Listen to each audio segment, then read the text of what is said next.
mai ele singa.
What if you could make a full-time living online, getting paid for... Ia, whaftai lawa le paia mali mamalu le tunu mwhai o na tātou whātasi le netu la fiafi. Vi e pera lofa male angare leo le tua a walo na alofa tai tai a te tātou. Po tātou au lia mai ai le nei aso mātanga o fie po le netu la fiafi. E mua pe lawa vi inga male lofa le angare leo le tua. E mua pe lawa ia te ia le talo mar whaftai mar whamanu. Onolo na lofa malo na angare le tele ia te tātou. E whawheroi tua foi le paia male mamalu. Atenu o Samoa uma atua lava ia whapena foi tūtu i la mamanua. Whawtai le netu la fiafi o tātou o na whātas. I le lofa male angare lei o le tua. Tupu mai o le atenu, ma lofa i le whaiva. A omana tofi e le tua, ma lo lava le tau aswina le whai o le ola. Poutu toa puno o e kālisia. Ia mal mamalu na silasi nu umana alfanga. Ia whaftai vi o tau le lofa male angare leo le tua. Ona o mawhai on tātou whaatasia i le neito la fiafi. Ai o le tātou porkalame Filifilia o e le tua. Tātou wha mai ai o le tusi le a ruta le neito la fiafi. Ia ansa so o le ma tātou pespisenga e se taimi o iluma. A le nei taimi, ia. I would like to welcome all of you. All of you that are watching on YouTube, Facebook, or whatever media that you use at this time. I would like to welcome you in our program tonight. God chose you. God chose you. And we'd love to have you join us and share your thoughts. Your input is very well welcome. You know, we all need some help, you know, in other ways. And sometimes, you know, it's too busy. There's so many things going on in life. We just need to relax and take our step back and just regroup and then fire up again and then continue to walk again in the light. Mane netu la fiafi, ia ore a mataria tatou porkalame, ia e manefori tatou taimire nei tuli loa, ia na whasa sore ma tatou pesenga, pea umar tatou porkalame al taimire nei, ia usi mai lau tō whaafonga i pese ua saunia ma o tōre nei tōla.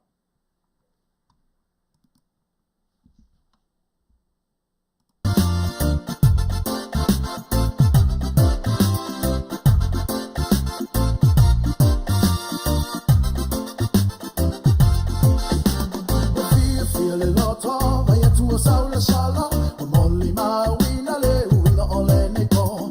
Oi malau baanga, the one my masani tato join together in the party. Oi lokua,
Everybody come home tonight to come here to a party.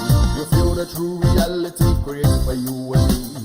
Feel so good, feel so nice, it's your time. And let the music move your body and blowing up your mind. Everybody come home tonight to come here to a party. You feel the true reality created by you and me. Feel so good, feel so nice, it's your time. And let the music move your body and blowing up your mind. I love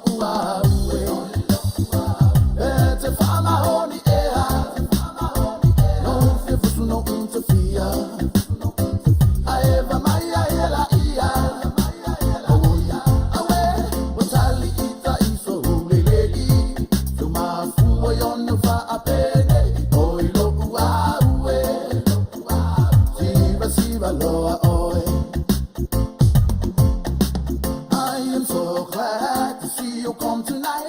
Testify this beautiful feelings inside of you and your partner, your friends, or your mates. Let's go rock the busy party all night.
King Whaipopo Maripese, I am so glad to be with you tonight. Mana ia pese whaftai vi ire lofa malanga leo le tua fia, ta lofa sis. Malo lava ma whatamai tato po Kalame, Virginia. Daniel, whaftai tele lava le whata smai tato po Kalame, ia marito tele le mamalu o le tunu o le mau ato to swafa. Ia whaftai lava le whata smai tato po Kalame. A o le neitaimi ia o le a Whaisi na tātou tala le tete le tūlanga o iai le whamai ma le telefo i o swinga o mea o iai e le nei vai tau. Ai mese lava tonu i ale county. O le wa mata ono toi whatanga ina o tangata wa whai o la tūtui o na tau le whaia o le mask. O na wa waaia le tūlanga fōi lea i le whamai pe wanga i lalo. Ia o la tau whera ele o whaia ni la tūtui. Pe whawhenga tai a te la tau o na tau ma whai o la tūtui. Whainga tāwho i a te la tau o tau sia o le nei. Ona e le fia iai i la tau i le whai o puni wholinga. E mana i le manatu whaali o le malo, a toa e fōi a aile tatu iai mali tu malo a toa. Ai tasi lava lo na whana velave. Se i mautu le lei. Ona amata lea ona tatala ese o tapu nei. Ina ia pui ai pea ona e toa tele le whana witi e le whaia o la tui. Pei o le vainga nama le whanau noa le tātou por Kalame. Ona wa tele o tamaiti vai teimile nei, wa a fia tamaiti. Mana tua whaila e tātou e mātua, na a fia i tātou a ele i a fia tamaiti o teimi nei, ia wa sawa tele le a fia tamaiti. E mā losi la tino le tamaiti ti le whama ile nei, pau lava alo na wharawelave. A fia ta mai titi a fia I maltanga te matua o lo o maua I mai o le tino. O na iailor fisidi foi le fa pe ai sea. A le tali al Kalame Filifilia o le tua. E te tau pe lava o na eva ai to lava o I rau se o manga mana lo te fale. Ma va aine le mana tua le. O le fa mai lea. O lai endemic le fa mai. Ele iaru ese lava fa mai o lai fa ta minu sanga fa mai nei. Na tato vaile I le tūlanga o le wha mai nei. E ese le ese le moni ma fa maoni o le revelation le tonu tu spa ia e winga yaso fa penei. Ai va ai le fa mai le nei. Paua le o le fa mai la le wa vai e tato. Pe wa tata mai ai le tu anga foi le mele tata no so o ye le antichrist. Ma le chip foi le pisa so e to telo tangata. A tato va ai le unga a to o le fa mai le nei. O le te le o le mata upule o mai le fa mai ni. A te tau ya te tato o na tato o no fauta i le sauwa fa mai lea. Ona tatou vaaile iai, tau mawhai lava ia i lātou nei o lo whaia na mta upule nei. E control atua e lātou le lalo langi atua o tangata. Whamai nei. E tau mawhai lātou e ese le tupe fo i le whao ngā atua le lalo langi. Ai whao ngā lo e tangata mo me o credit cards fo ia mo plastic card. E whao ngā e tātou, whaingo e tātou. O le vainga le tātou poka lame e le mata opune, wa a mata lava o nā tāta mai lava. Le to a tele o tangata pito sili o na mauae o le larolangi, o lo i tū atu o le nei whainga. Ai a whaira e tātou mawava ai e te tonu i le manatu o le aonga le tuspa i aro o a wao ai. E maua le lava te tonu Revelation le tala lea, le wha mai lea. Lena whai loa i Yesu ia Ioane, i le temi tonu alesa i Ioane i le temi na malo loa i Pātamo. E iei le temi e oso mai le Antichrist, e i le temi e oso mai e fo i tonu, ma le wha mai.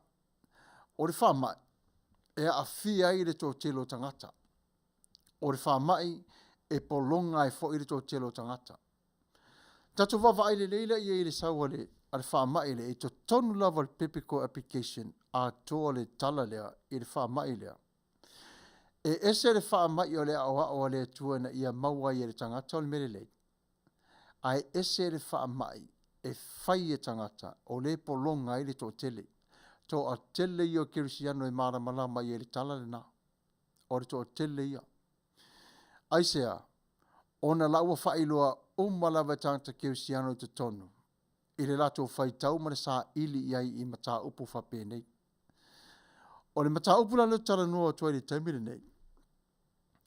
E moni lava o lei tanga te tu ato nei wha ma i malato whai o nei mea. Ai leo mauti noa le e tātou po ai.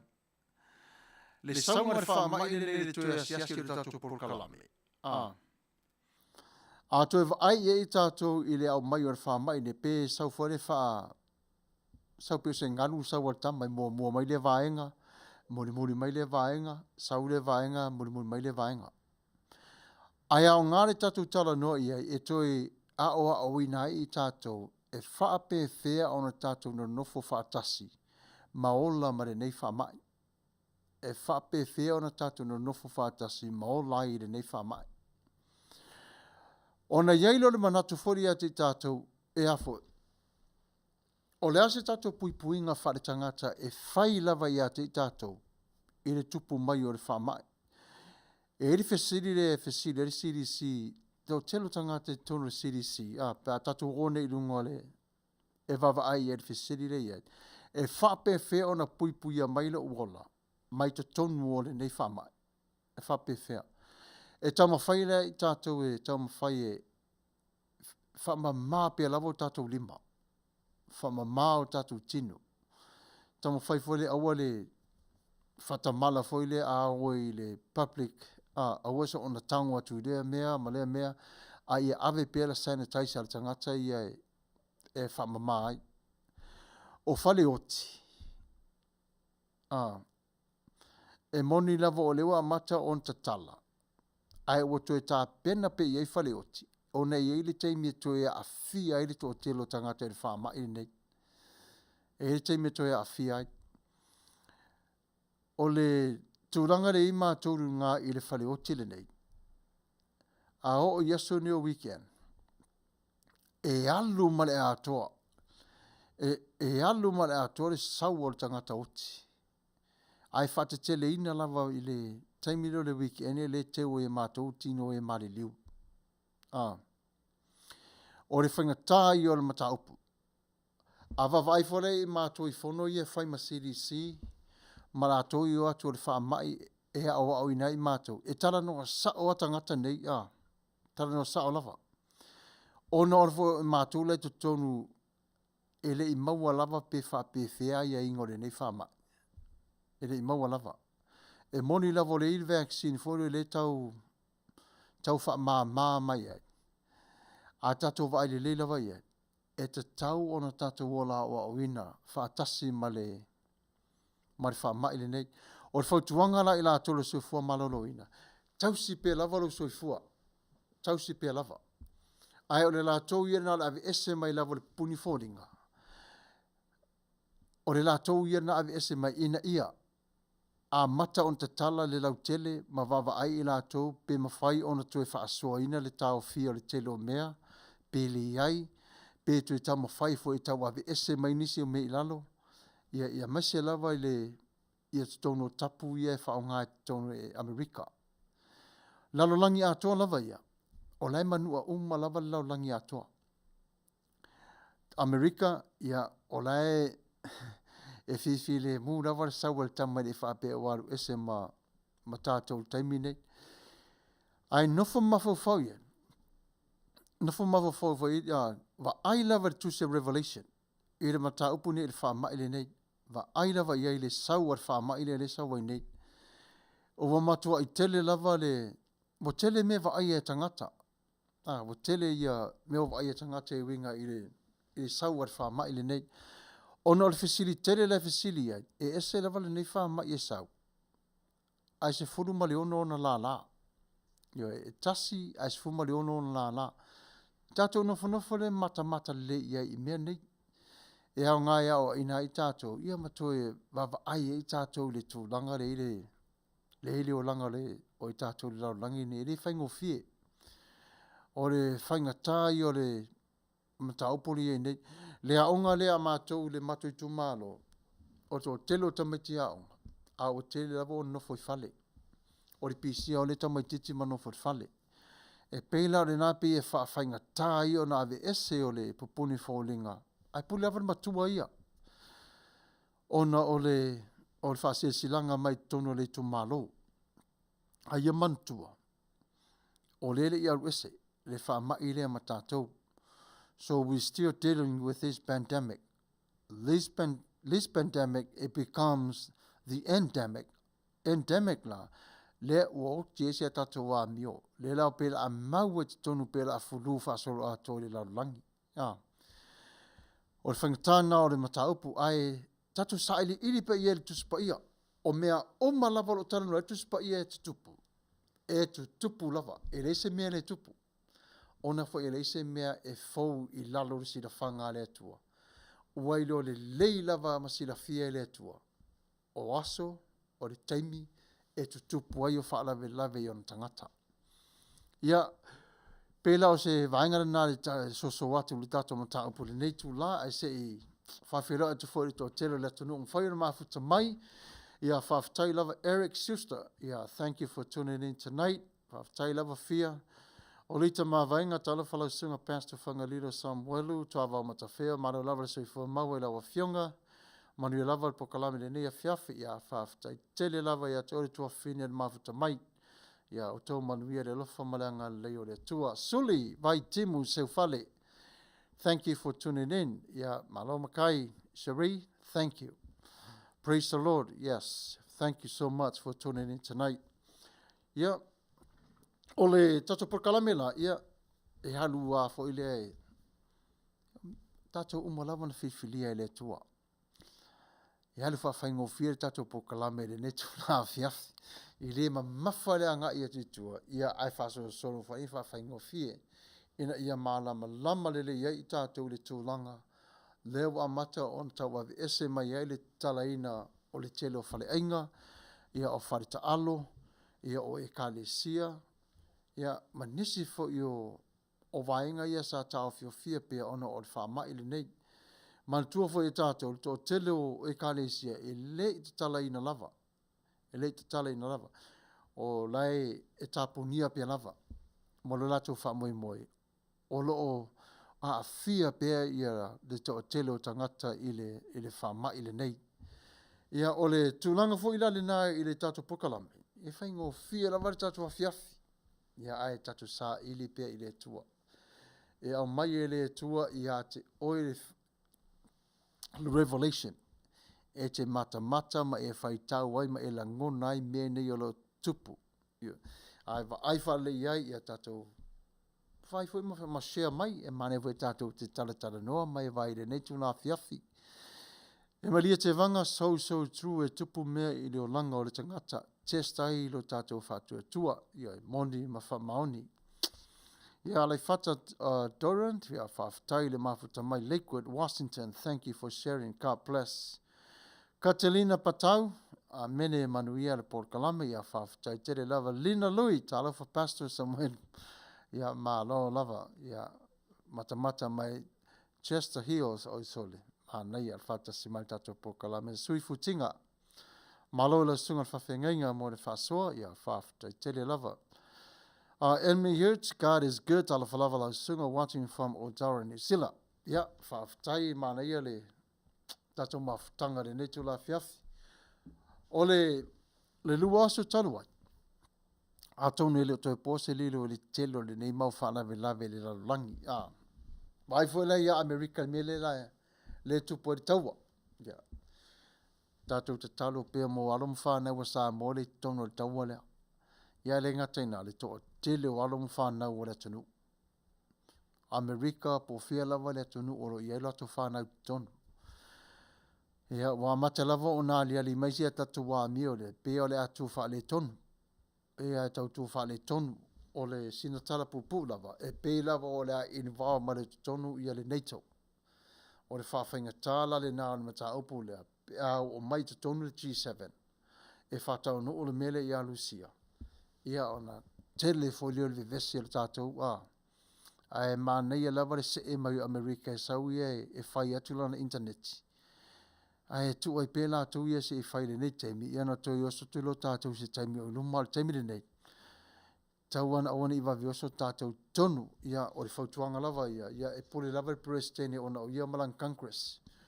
O la tau e whai a fuafuanga o taua. E fuafua lava. Ia taua Amerika. Mantua fo i tātou. E le mawhai o nanu Amerika se taua. Pe a le pāsia ma te tonu e le whale pai. Senator. E mata le lei ato ina ne iei pe au ngā le taua pe le au ngā. Aisea, fua ilunga le economy. La le se vaenga. Fua ilunga o le tūlanga o lo iai le si o manga so se atu nuu lava. A tato wa ai atu nuu nei o ko lea ma Malusia. O lato tu le leia nuclear weapons al vaenga nei a vaina iei. O le ale me wale ta whana mai loa e lato e whao ngā nuclear weapons nei. E hele mafuanga. A whao ngā loa e lato nuclear weapons nei. E whaingo fia ona to e attack e lato. E isi e afo. E isi atu nuu. Ai mana tua fo. E to e fall back e lato e mei tau. O le third world country. E matua i mati tiva lava le nātu nuu. Le ala le nao le tele i o tala a le li sa mai kōlea. Fe mai e lana nuclear nas e lele mai kōlea sa pa u te tono L8. E le te taini ngā hau mari whana le nā. E le valea le ingola. Le winga whamtalanga. E le valea. Laina te iloa. E ave ese loa. Wha le tonu lo ma kōlea. E ave ese loa wha le tonu. Wai pau lava le nao le meo loa. Le tupe kōrea whapena fo ia Lucia. O nuclear weapons, amantua. Wa leva na fo i mai Amerika ne meo nuclear. Wa leva na fa o ngai Amerika.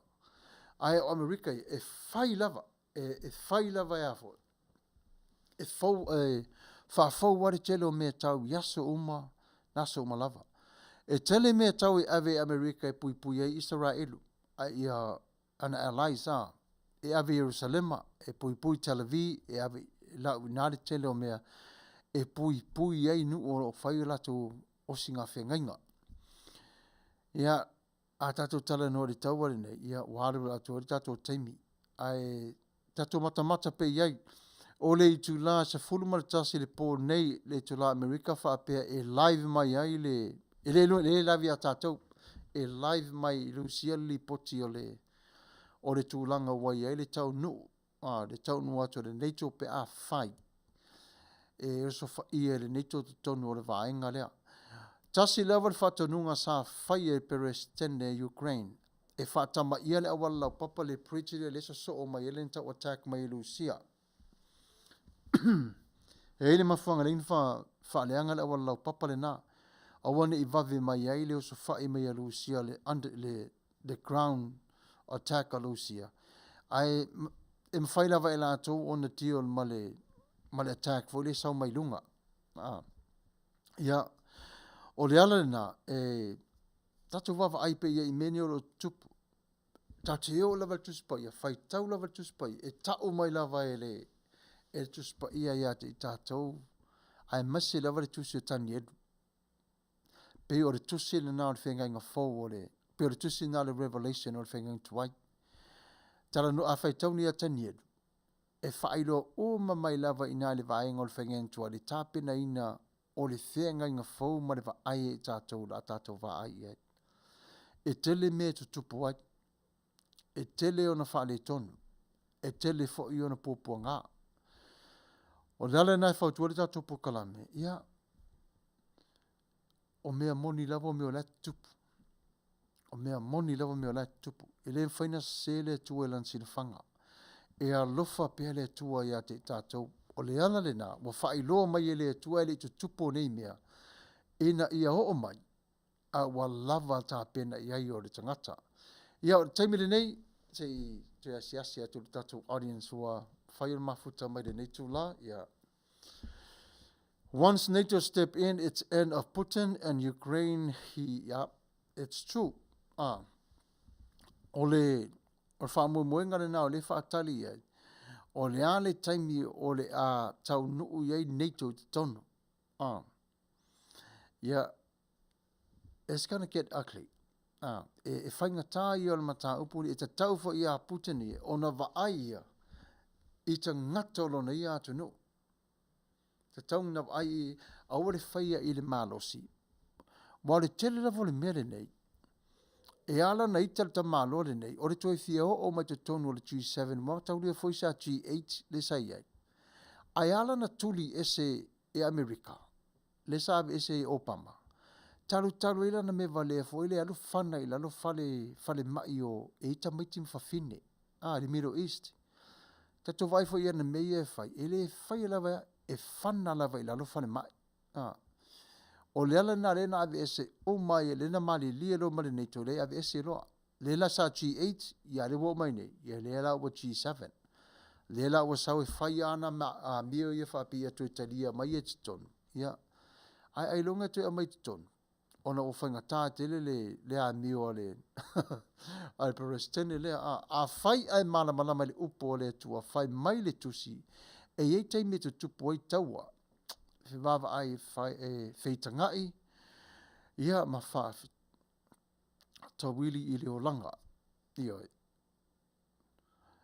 A tato wa aile le upo le tua, lona winga, a tato malama lama i eilan whita lainga ma le saunoanga i ate i tato. E o mai whaalawe lawe lava nei, na whi mai Yesu, o te alu ese ai matau tia me te tupu mai, e matau tia me tupu mai. Ioi, nai moni e whale saunoanga Emilia, malo lava Emilia, Manuia, whaftai tele lava. Ia, ia sa, whaitau a teo loma tuspa ia, ia o le whawhero ia tu ia Silia, whaftai tele lava le mafuta mai tato Port Kalame, ia Dupelele, ia whaftai le whatas mai fia tau vau ma lo lava ses. Ia sia tato wa miola le nao le pisa ele lilo Putin ia. Al temine nei, ia o le a se ere tato Pokalame. O nei mana ia tato Pokalame le fiafi. Mauwalau tuspa ia o e maumeta to whasara launga. Ia o le mata upu e wha al tusia ruta. E wha uma ere tato le tato study o le nei tusi le nei vai tau al temine nei. Ia, o se mai alau whaafonga o le a tāl pese lea e wawai e fo o tato porkalame.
shine through me in the night.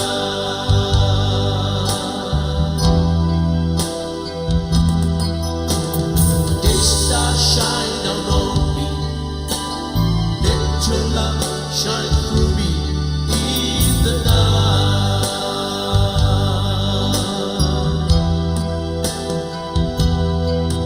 My Jesus, shine down on me.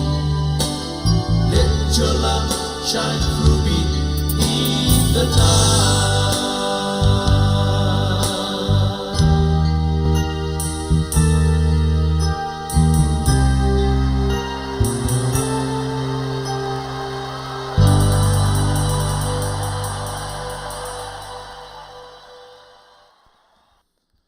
God can help you, Travis. I don't need your help. Sorry, e fōle ai tia tātou teimi nei, o lea te tau whatei tai atu tātou la au. Ia, ai vi ia pere lofa maranga le reo le tua. Ono olo nā lofa moti vale ia te tātou. Ua mawhai e tātou o nā ulia mai le neitu wasa wa ia whai le fia ma le manuia. Ia leo tātou sapai ai, ilo nā lofa, malo nā ngare lei. A o le chapter number 4 for tonight's topic. We are going to finish the book of Ruth, chapter 4. E mana ia fo ile fa o mai tato matao pu ia. Ona faso solo e matato pespesenga ia sauni mai la wipu kofe malo pankeke ia. Tato eva fa tasi e lungo le tato la avle neto la fiafi. Ur matao pu le fa le wo o mai tato ile taimi fo ilea o le wa fai a vai po wasa ia ruta. O le mana ia i o le matao pu fa. O lo o atata mai ai a te tātou, le whaatawa ina e le atua o lo nā lofa tu noa i le tangata soifua. I le teutau ina e le atua o le ola o le tangata. E ese le mana i o le whainga o le pare li o ngaluenga le i tātou. O mea umalava o ia whaia, ina ia fo linga o le tangata i le atua, we are his reflection. A vai tātou le o langa le nei, e te tau ia te tātou ona reflect te tātou Yesu i le lalolangi nei, but not ourselves. When we choose to shine ourselves instead of Christ in us, then we become selfish. And then we start listening to our own voice, and that will lead us into destructions. Ai a whaalongo i tātou i le awa wina i tātou mai i le nganga i le tua. E whaamua le tua i lo tātou wola, tari tonu i hate ia. Tātou sava vali whatasi mai ia. E tau nuu i le manuia e moni e popo ngamwhangta. Ai whai e le tua le ala o le file mu i lo tātou ni ola. O le mata opure nei, e te lele au onga o lo tu ina mai ai e le tua i a te tātou le neitu la fiafi. O le tātou va ai i ai i le revelation le va ai e ruta, po le whaalinga le a le tua i a ruta, i le lumana i pito i sili lava o na tā ua o le lalo langi nei. Pei o le tui pupuia le nā le lalo langi atoa. Lea e tala noa i ai le tamaitai i le ruta. Le wingo o le tala le tui pupuia. Pei o Yesu o le vaila au lea i mawha mai o lo tata wala. O wha mai e a fiai o tatu tino. A o le mai e a fiai te tonu o tō tonga o le anganga o le tangata. Soul, o ia le tonu tatu spirit. E a fiai for i characters. E a fiai vainga umalawai tā ua te tonu o lo wala. O Yesu la whaongai nei tātou le aso ne pei o le vai la au lea e fofo ma whaamanu ai o tātou wanganga. A lea le mafuanga a lea le au ngā mo i tātou. Fe mai le whai upu mua le tusi le aruta, fe mai ua alua e po asa i le whai to o lea ai o lawa tala noa i le alua to po asa i te tonu le mea o iai i le whatau wina o oa. O lei te tonu le whaatau ngā oa.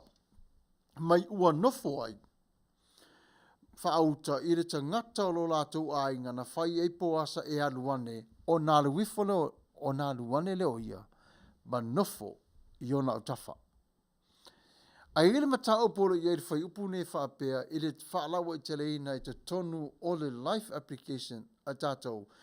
Whamai o leli ie, ina a fio ane ia, e te nofo i o au tafa. Whamai o nā fia o nā aile o ia, ua nofo ai. A tatou whai tau le whai upu mua le tusi lea. Le tusi lea avuta whamai, ua alua e po asa i le whai toa o rea ai. Ua nofo ai, whauta le tangata o lo lātou a inga na whai atu e po asa, ua aluane. O na whai atu leo ia, leli ie, ina afe maia ina, ai nofo i le mene, o na afe ane lo leo ia, ua nofo ai. Ane mana ia whai upu i luolo sa ua i tōn whapea. E ta tau bea lava ia te tātou. O na tātou va ailelei, i le ngā luea le atua, i to tonu o le soi fua tautua, o le neiti nā. E whatupu ina e fo ia te tātou o manatu le lei. Tātou te vaai e fo i le au ngā ma le tāua fo i. O le soi fuanga o le neiti nā, e to tonu o le tuspa ia. O le ala le winga, lona winga, na i loa le leila vai poasa, e mawhai o na ia mawaina lona tau ainga, i le whai to toa o le ai, sa ili lo poasa i to tonu o le whai to toa lea. A tau ainga, o le tau sa ili iso na ngafa. Ngafa e fia i loa e ia po wai e anga waa ia te ia. Lona winga, wa mata o na alu mafu whaunga poasa, e peila vai ta tau o na nofo, i le teine lea, i a ruta. Ai te le o le au ngaro o mai tōwhi mai, i to tonga le mū lava o le vāenga leo le ai. A olo o ngaro lue whātasi e to te reo whātau o loa. Whamai le aia ma se tase ma whai o naru e se atu ma le whai toa. Pe ma whai o na oso ane i lunga o le whai toa. Ma oso mai te tonu le mea o lo whai e le whātau ngā oa. O le ale tusi pa i e le tala noa mai ai i. Le whenginga fō, o Ioane le mata opo se fulu. Nai whe mai Yesu, o wa ure nei o le whai toa. I le whai upo mua le tusi le nā le tasi o le 5. Ai whai tau le John chapter 10 verses 1 to 5. O lai tala no Yesu, whai mai, i lau Pharisaio, o ia o le whai toa. Fitu valu iwa se fulu, a mataron tala no Yesu, o au o le leo maa mo le lei. Fasolo sole su tasi u losu totu fasu 5, ua amata o na tala le ngafo Yesu, e winga ilona o mai i le lafu maa moe. I le vainga le nare tusi le nare a Ioane, o lo tala no Yesu fe mai, ua le ngata i maa moe nei ua te tonu o le pā. E whaapena fo i maa moe o lo i fafu atu le pā, e eise taimi, o mai whaatasi umalavi te tonu o le pā lea. O ne ilo le fesili whaapea, o le ale winga fo i leo maa moe lo i fafu atu le pā, ma maa moe te tonu. O maa moe lo te tonu, o tangata Israelu na. A o fafu atu maa moe lo i fafu, o tangata i ono ese. O inalo na whamatala i Yesu, o le au ngā ma le winga, ma le mafu anga, o rona o mai i le rarorangi nei. Vaile le toi whaunga ina Yesu o upu nei, a le ana mai te tonu mai i le taimina iai o le tusi le aruta. Le ala le nā, a whapalengi a tōre tatu wawa aia i le tusi. I a ruta toi whaatusa atu i a Ioane. E o whaatasi lava le tele o mea nei. E o whaatasi lava. Dea maise lava le meta o le rofa. O le anga le lei. Ia o le si upuri whaonga e tātou. Whawhi mai o le songa songa a maritau wivi, maritau sinio. Mane upu na tolu. Ai sa ili pe tonu fo ilea ile va aipo o fea o iaile fina ngalo le atua. Mana tua le lei. O le fina ngalo le atua. E to tō i le pito lava i tua. E pito lava i tua. E to tele kerisiano e mana malama iai. E to tele kerisiano fu o lai sa ili pe iai. To tele i o tapo inga e mana malama fu ilem ta upu. A fisili pe eisea. Ala fata e ta e Yesu mero i erifine ngalo lon tama. O le pito lava itua. O Yesu. O lai muli Yesu. Alai mua oi. He's serving you. O lai serve o e Yesu. O ina tonu lava tātou te vaia i le fina ngalo le atua. O lai pito i tua. O luma. O lau destiny na i lau Johnny na te iai. Ua e iloa le mea lo e halu iai. A iei le teimi e whaatara noi nei o e le atua e wha o ngā iai i lau destiny for somebody else needs. In need. A ie tātou mataala fo i le nawaenga ona e ao ngā ia te tātou. E toi whawhangu wairo tātou mawhau whaare tangata. I le atua malana silafanga. Wa aile le tusi le Ioane, tasi o le 5, o le atara no Yesu la farisaio o ia o le whaitoa. Whituwaru iwa susu tasi ua su 5, la o tara no Yesu o ia o le leo mamoe. O te atu mai le tusi na te tonu o le luas fuma tolu lau tusi salamo. To atu whatas, e whape na fo i tā vita, o na sa ili o tā vita i le atua, ina ia, fesoa soani i le atua i a te ia i mā whaunga fau, ina ia taita i ai o na tangata. O le winga o le whamtalanga e whapea. Amana o mia e tātou le fesoa soani, tātou te fesili i le tangata ua iaileanga vaa o le fesoa soani. Ona fesoasoani mai leo le tangata le nā ia te tātou. Tātou te talo i le tua ina ia maua i tātou le mele tau le wisdom. Ina ia lau tele le tātou vaai. Au le lau tele le vaai, ele whaapea fo i le lau tele whaapea. Au le vaai sao le upo le tua, ai lau tele ele vaai o le mafofau. Ina ia ola i pele nganga, o mea ai le nao le nganga. Whemaita vita, mai asavali ia e whaalongo i le ngā se o le vaitafe. Ai mai ua iei loa foi, le vau mua e ta oto ai. O Israel, a ta oto, e malo lo, a iei le teimi. A ta oto le Israel, e mwhanta oto mo ai whaatafa. O le anga nuu lava le nā ia le atanu. O Israel, ai whaonga e to o telo tus tu singa o tus pa ia. Ina ia vaai ia i tātou, telefo i o nā winga, les taimi, ia talanoa i tātou le nam tā upu.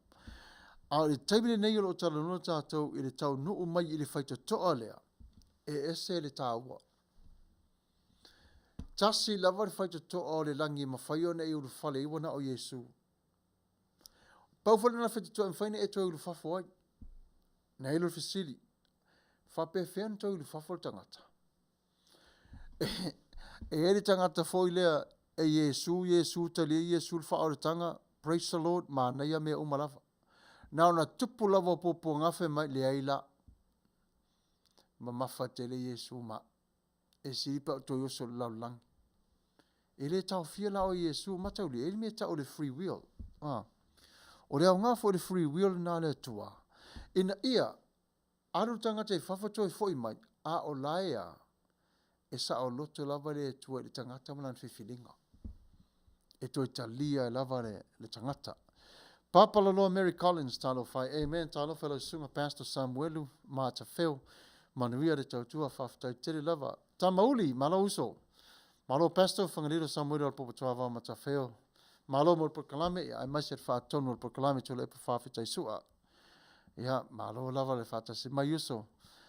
Amelia te vanga, ia, Jesus said, come to me and listen to my words, hear me, and you should have life, don't be afraid. I will be with you. Le upule na, I will be with you. Ava ye tato, e ese le afo, ese le maa le upu, o le promise le upula, that's the promise. I will be with you. O le promise la Yesu na whai ate i tātou umalava. I will be with you. Ai mua lava sauri upule lunga pia. Don't be afraid. Don't be afraid. I will be with you. I will be with you. O le tau tonga le na Yesu. Pola na tau tinonga na ili tangata. O te iai pia lava i ate oe. o te iei. O lai tala no Iesu le te milea, a lele i a fiwa e le langi. O lai nofo Iesu i lalo i le te milea nei amma le. Lai e nofo le fasfulo aso. A lai tala no a Iesu le mta upulea. Toi wha manino Iesu i le te milea i aru ese ai ma le lalo langi le nei.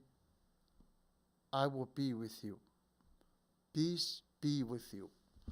Na vairo i tātou, le mana iei, I will be with you, o le upuri na Iesu ilana tautonga le tau e tātou, po le proclamation na le li whaola, e le tangata soifua. Mana iei le manatu, whoever believes in me will never be thirsty, because I am the bread of life. Whoever comes to me will never hungry again. O le me tau wa tele o le ola ai le upu o le atua. True. Ioi, sa o le leia, tau o le upu o le atua. Nathan Levy, malo lava pastor, alo fatu ta alofa from Sydney, Australia, ka bless you pastor, ya, fa Manuia foi le tu ya te o yuso, fa te tele lava.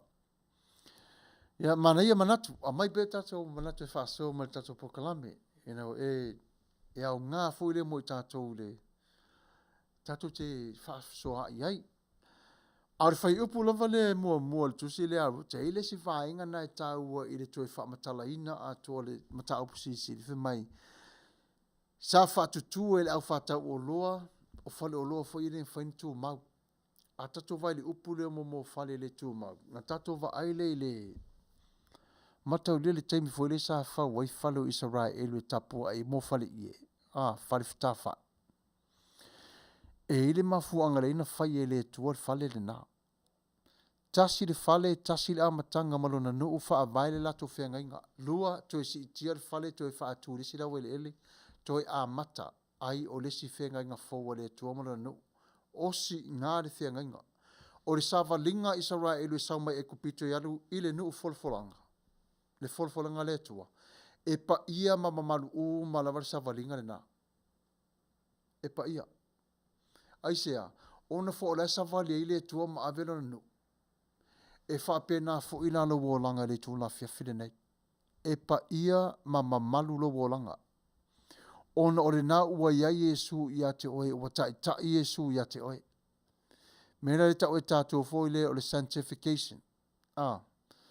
Le anda fa le tu mai a te tātou ua set apart. Le whetau i tātou i wheroa i male nganga o le atua, i le taimi o le papatisonga.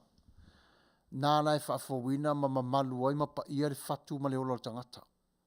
Nā la lefe mai oane, a saule nganga pa ia, e pa ia ma mamalu rau tatalo ma lau pese ma lau tapo inga i le atua. A le tele o tangata te au te lefe mai pa ia, fe mai sole, o le fia holy ia. Awa. Nā lai tala nua i oane, o le nganga pa ia na te wha tumu lia le tangata sa ngao ngawina i mea tā ua na o le nganga.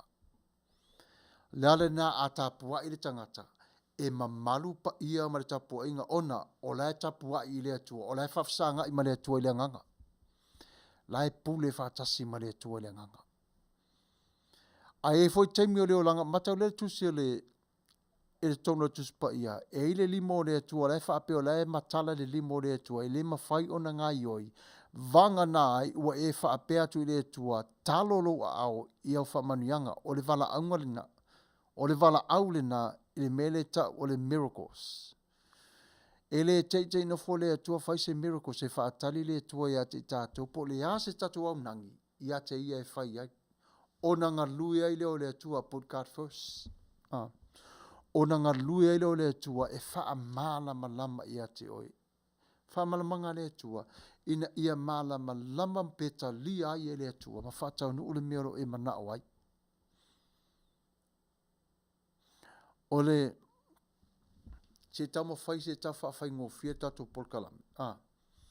Ona e lua translation le fa nga e au le tatu mata opole o le tusi e peru ma le tusi arapi Aramaic tusi pa ia ne lua.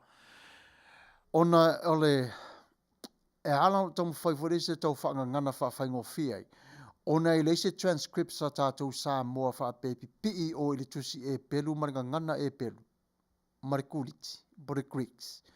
E atatai mai ai o mawhauwhaunga No, let me take that back. I gotta speak very careful on this one. Au mai ai o manatu tu singa o te tono tu sita ai e wha pipi i te tono o te tusi a Samoa. Maumere tatu tala. O lala rena e vai e i tātou i le e so se translation lava. O na au mai le tau whai e tau tatala po le ale fina ngalo o le atua i tusi tu singa o le ngana o le taimi o le tu lama le aso. O na atua leo le aso o le atua i lan tusi. E atua i le aso o le atua. I le tusi lava e pelu ia. E whai tau mai lava i le tu tau e aru langa vale. A o le tele lava, o le grace lava la iai. E mo ia lava i tātou i mene o taua to a sa o le atua. What is behind that is God's grace. O na vai fo le tātou le Aramaic le sawa Yesu lan sautala no iai le ngangana lea. E se fo le mana ia. O le tala no atu wa whaila matama whailea e va ai e le tata ngana wha Samoa. E ma whaila wana maua le ngana wha Samoa. Ma mala malama ai. Pena o le temina le e wheme me e ailaru tatu pokalame i le wa tau atu. Ia e lua translation e whaunga ia. Ina ia fisosoani fori a tātou e whala wa i tele ai le tātou va ai i tu singa. Ma le whaam talau i le lina o le tusi o le tātou tamau le langi. O lona wingana, o le tele lau ngā luenga sa whai umata tonu o le aile nei. O le maali i o le tala. E ta tau lava o nei aili meta o le witness. Witness mau tutu ma le wha mau maunga o le mori mau e ato atoa. Iwa tele i o le winga o le nei mea. Lona winga nei wha pe mai le winga o le tala. Here in the city officials gathered to transact all the business. Because there was so much activity, it was a good place to find witnesses. Ia, o le mataupu lana e whār whai upu i luolo i ele mataupu lea. O na whapea mai le, an appropriate place for Boaz to make his transaction. Ai atu tu atu lai lunga, for my Boaz knew he could find his relative. Boaz knew he could find his relative. Pere nā le whamaru lua tu tato pokalame, I should have said that earlier. Te o whapea palame wherara I whapea tato mataupu. Ia o le vainga rena e tau malama ona ese foi le translation mai tono o le sawa e pelu, to mai te tono o le Greeks, le eleni, ia maleoso mai te tono le Aramaic. Pera o vainga nā lea e whaonga i eil tato mataupu le netu la fiafi. A vaaila i tātou le mata upu lea, le whai upu lea tolu, o le mana i o le tele o le awa onga le sawat, so tango la su o te tu Samoa. Se tama whai fore so soani i tātou mata upu le netu la fiafi. Whamai le mata upu le whai upu tolu, o na whai atu le o ia i le tangata o lo la tau a inga. O le whaswhanua sa i lo tā uso. O Elimeleka, o le a whaatau e Naomi. Le lau a mata na whaere transaction e le ta uma i tu spalangi a. Le la a mata. Le la a whaile tio la tama lea. Whalonga le whaingo le tio lea. Ua fo i mai le nu ua moapi. Oso mo le mwhau pui whawhai mai. Na o whaia ne foi. O te tau watu ia te oe. O le a whaapea lava. Ina ia whaata wina i luma o eno nofo mai, ma luma o to ina o le nu. Se tau whila ina. Ai atu mai le to tonu le tala ina o le mta opsi si le whapea. O na winga, la la ua whai atu sa o lava po asa meo le mana o ai. Na whai lo atu ma le poto e po asa lana mta opo i le tau a inga. O le tuli lava se ngafa. O le tuli lava. E ese le va aia po asa, ese le va aia ruta i le mta opo lea. Ele iloa e Naomi le mele tupui. Ao leva ai poasa. Ia ruta. Ma le au ngā o le taimi. E toi tupu mai le taimi mua le whaataritali. E le tato mta upu nei. E maua e taimi. Ai whaalongo mai lan mta upu nei whemai. E mua lava nei au mai e whamtalanga fōu. Ele i tā ua le tala e meleka. Ele i pisa i le ngola. Oi e meleka. E mana tua siasi. Ia o le tane. mua lea Naomi. Tusa ole tane mua lea le tina lea. Sa iai peni whanua i tonu o le vaenga lea, ua whaatau watu iai. Ia atato vai nele whanua Israel. E ma whai lawa na whaatau e tangata Israel o la tau whanua. O le whainga tau na mata upule nei, ono le mo api le tala noa i na mata upule. Ai mana tua fo Israelu. E pui lava Israelu mea ua fo ina mai e le atua i a te i la tau. O Israelu fo, e le whaatau wine la to whanua ona, e leo se whanua o i la tau. O le whanua na Filifilia e le atua e no nofu ai. E leo se whanua fo le whaapea e mautu they're only there is a temporary. E le se me tu mau.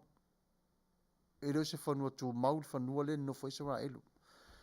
Ia pe atato ai kanana fo. Yo lai temporary. Ai atato vai le ia le tikil mta upulosu ma lima la ma fa upulosu ma lima. E tatala a to ma yele wingo mta upule whapea. Ile ave ai ma tau ai ngā upito e lata ilana tane. Whangfo tala lea. Sa iei le tangata ma le ai a mua lava. O leva ai i le mua yana le whanua. Tangata mua lava lona winga. O le tane mua lava. E ile ai a le nā woti. I le whanua lea. Au lala le suinga e sui ai. O le ase vaenga fo le tātou te vaai ai. O na whapea lea. E whaila i lalo o le loto malie. O lona wingala. O le malie o le loto tangata. Ua whaatau wai le whanua. Ai le whapea nofo tangata whaatau I mana o e le tupe. E fia sa ili e se mea. Le ai e mai e whaatau I lalo o le loto malie. E malie lo le tangata yana. Whaatau le tasi tangata. E le anganua Israelu. O na manuia ai pea lava lea. O na manuia ai pea lava lea o le lau ele ua whata watu. Manaia. E mania le tatu wawa ai I le tala noa le tuspa ia I whanua neo Israelu ona e te le lava lea o ngā mo tātou. Aina whaapea tupo ase tusa ma le tū fono. A whai e whaatau le tau ainga le whanua. E te tau foi o na whaai poipo le whawhine ua oti lana tane. Ia vaila langanga atua le mata upula. Matua ele iloa e se sili mela e muri mai e tua. Lili wina o le tula fono lea. Lea liliu mai I le anganga le leima le anganga alofa. O le vaai fo I le alofa. Le se lima tau matau mativa le tina lea. O tilan tane. Au le ase ngā ruenga a ia o le maua e whai I le neitina. Mawhawhawho I tātou I lo langari e nei. Tātou umalava. E mau oa toi mativa. Fia whanoa noa.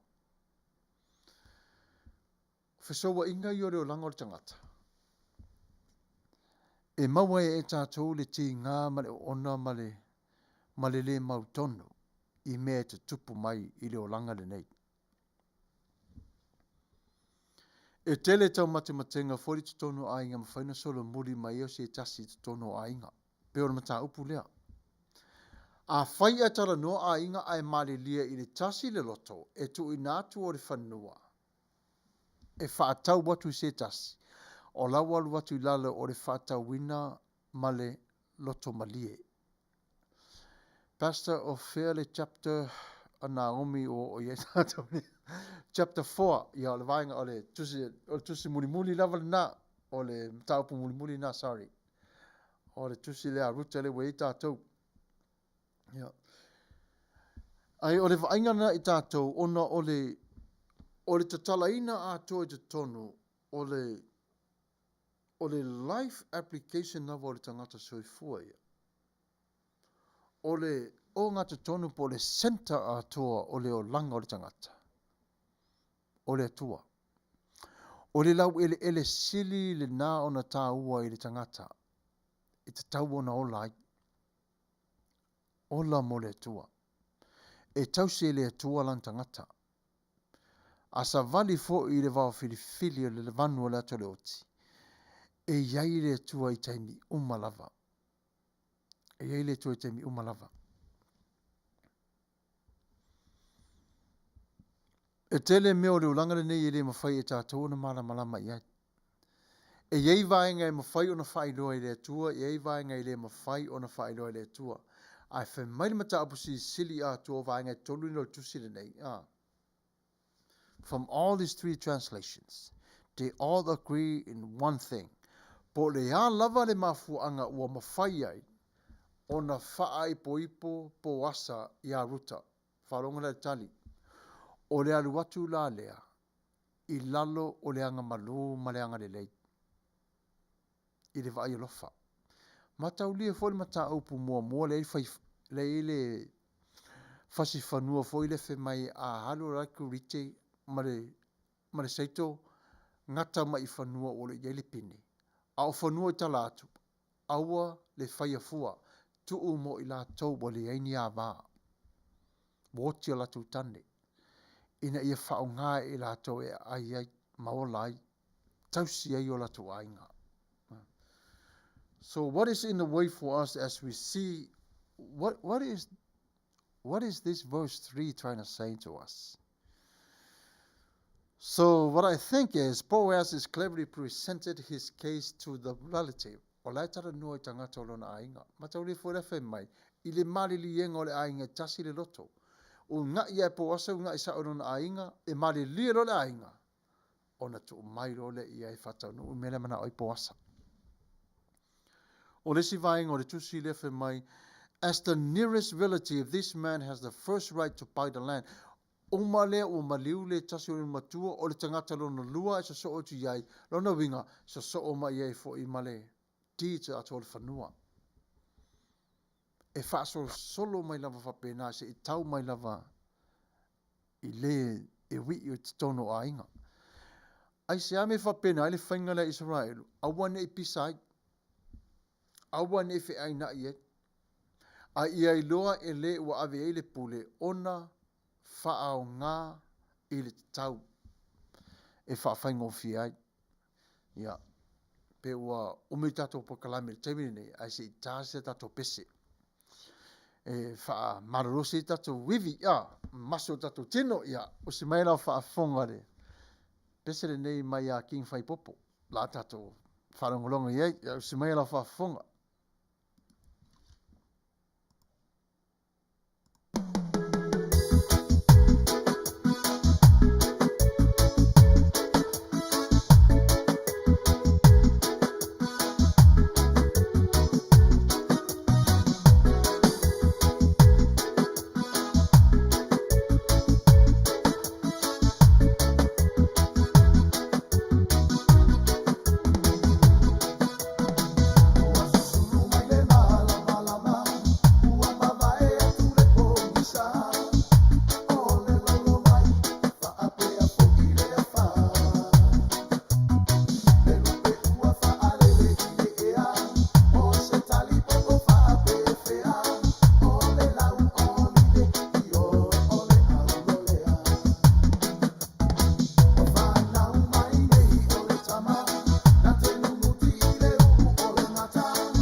Ia malo whaftai lava I whawhiawhianga, ia mana whai o le upo le pese mo le nei tu la, ia maua e tātou le whiawhia ma le oli le nei taimi, ia ai se whaawau pere tātou pokalame, ona e te le lava o le tāua o le tātou matau po le nei tu la whiawhi.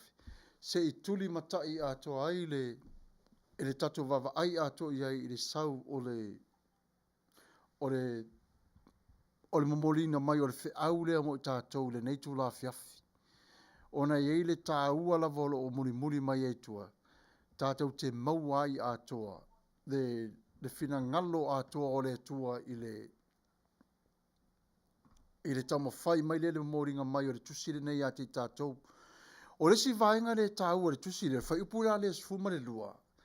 A maua so temi po iela o tusi. Ona e vava ai mai tanga I le ia I le mata upu le sfuma le lua. Whai whai upu.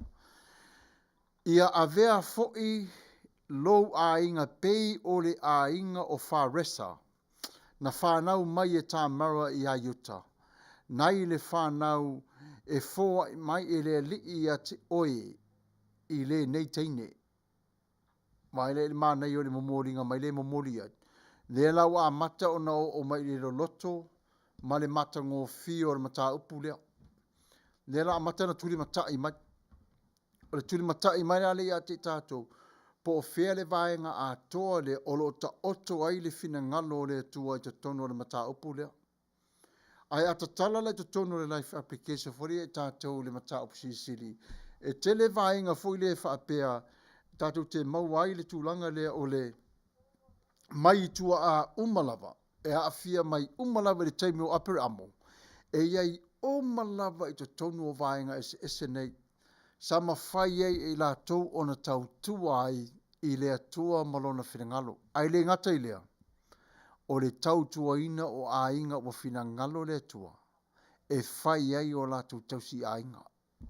O lona wingala. A vai tātou iai ia peresa. E maua atoa e tātou le a ano atoa o peresa mar whate ta inga le a mai I a te tātou. Peresa le whapalangi fo le o le peres. Ai te le o le au ngā peresi te tonu I le mata upu le ona. O lo iei le whi au tau momoli le mana o I le tua I a te tātou. Ina ia tātou whaia.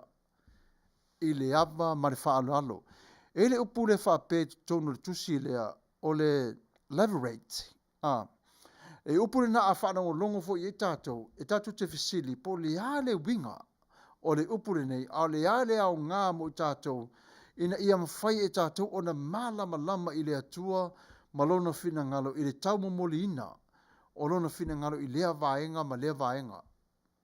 O le upu lea, o le leverage, e mafua mai le upu lea I se vaenga fo le whape o le tangata ua wha sa o loto ina mai, pa ua ave ese ina mai I se vaenga sa iai, ai maise mo meneo a inga. Mene whapoiponga. E mawhai o na ave ese mai ere tangata ua te tala. Le whao ngai tātou I Samoa whe mai a maliu loa le tangata ua whai le afu I le mata opu. Ua whai le tala ngā teu o le tausanga. Wha manatu I ai. A vaai ere tātou pokala me I le mata opu lea. O le saolotonga mai lea o le tina. Ua oti lantane. Lela sa weri upu lea. I lesi vaenga whe mai o le freedom of thoughts, of behavior, o vaenga umai e se te tonu le teimi lea a o nofo I le tane ua maliu. A o nofo I le tane ua maliu. Lana e mana ia, tātou te vaai ma mawhau lo loto foile iai.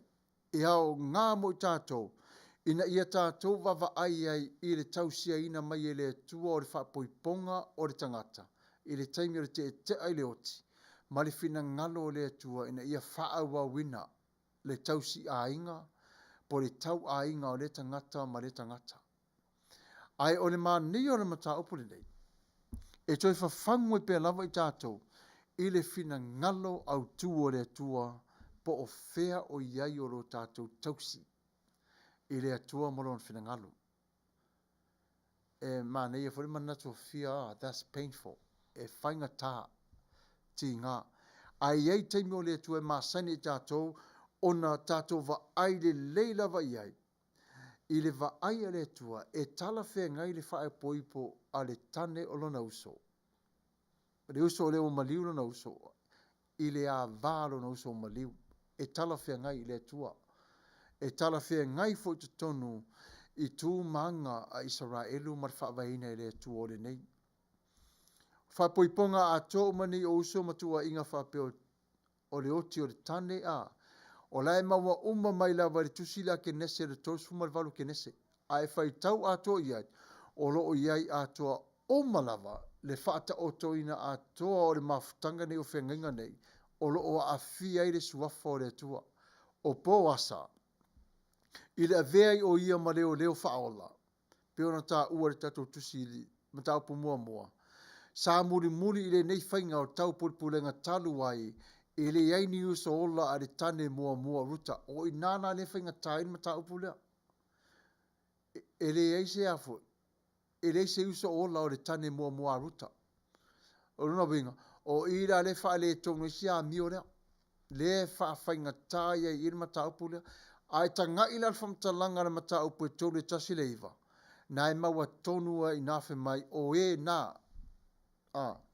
O tupulanga na. Mai a Perez, po Peresa. Na a vea yuta mai tu ai ngā tau taua. O Boasa o tā vita, ma tupu uma lavo yuta. E lola sesi o femen tupunga mai ai. Tupunga mai a Faresa. Tupunga mai a Faresa. Wa tau mawala le au tūra matanga lavo le tatu pukalame le tolu vasu talu ai. A fai e le launga o le kirisi masi le whanau o Yesu le tusilea. O le māneia ia ono o le tala o le alofa. Ai se asa whalongo iet. A le fia fia i seo tamai launga i tala atu o le tusilea i le tala le ia ruta. Ono le te le o le mataapu se sirile au mai iet. Ia o aso ne sau le launga o le kirisi masi yoso a tātou pāpasa o le morfengenga fau. Ai atu e tu mai le atu o le tusilea o ruta. E maua le leila vai e le mafuanga. Ma le vala awina. Ma le whaapare pale le atua i le mata o pula. Lona wingala of all the ancestors, including Abraham, they could have named, why did these men mention Perez? The birth of Perez was an example of the deliberate practice whereby the brother or relative of the head of the dead husband married his widow. Lela sau sawa i le Genesis chapter 38. O le tama whaila vai ne tatu maan, ono o le tusi o le tala no i le alofa. O le whainga tāia no tala no o le stangata i le alofa o le tastangata. Whainga tāia. E le iloa e tātou fu o le alofa le te tonu pe whape whia o na whatau nuu pe whape whia o na whaangai oi. Tony a tātou. Ai o le mata upu a toa lava, the descendants of Perez made Judah the prominent tribe. Mamao la mena au mai ei. So mamao la mena sa wai. Boaz, David, and all the Judeans kings were descendants of Perez. Mai le mana i o le mai le mori ei. Le la wala talata mai tātou pe ia la au o mai whaaiunga.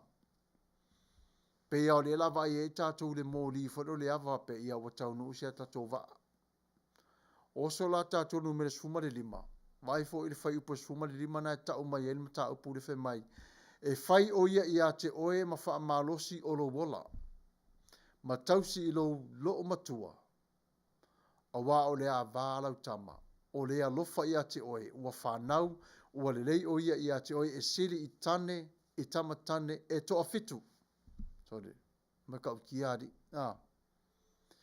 E lua la fe au ye momori le fai upure suma lima. E lua fe au ye le tau momori mai ai. Numero mo le fa pe o le alofa ruta i le tina o lana tane.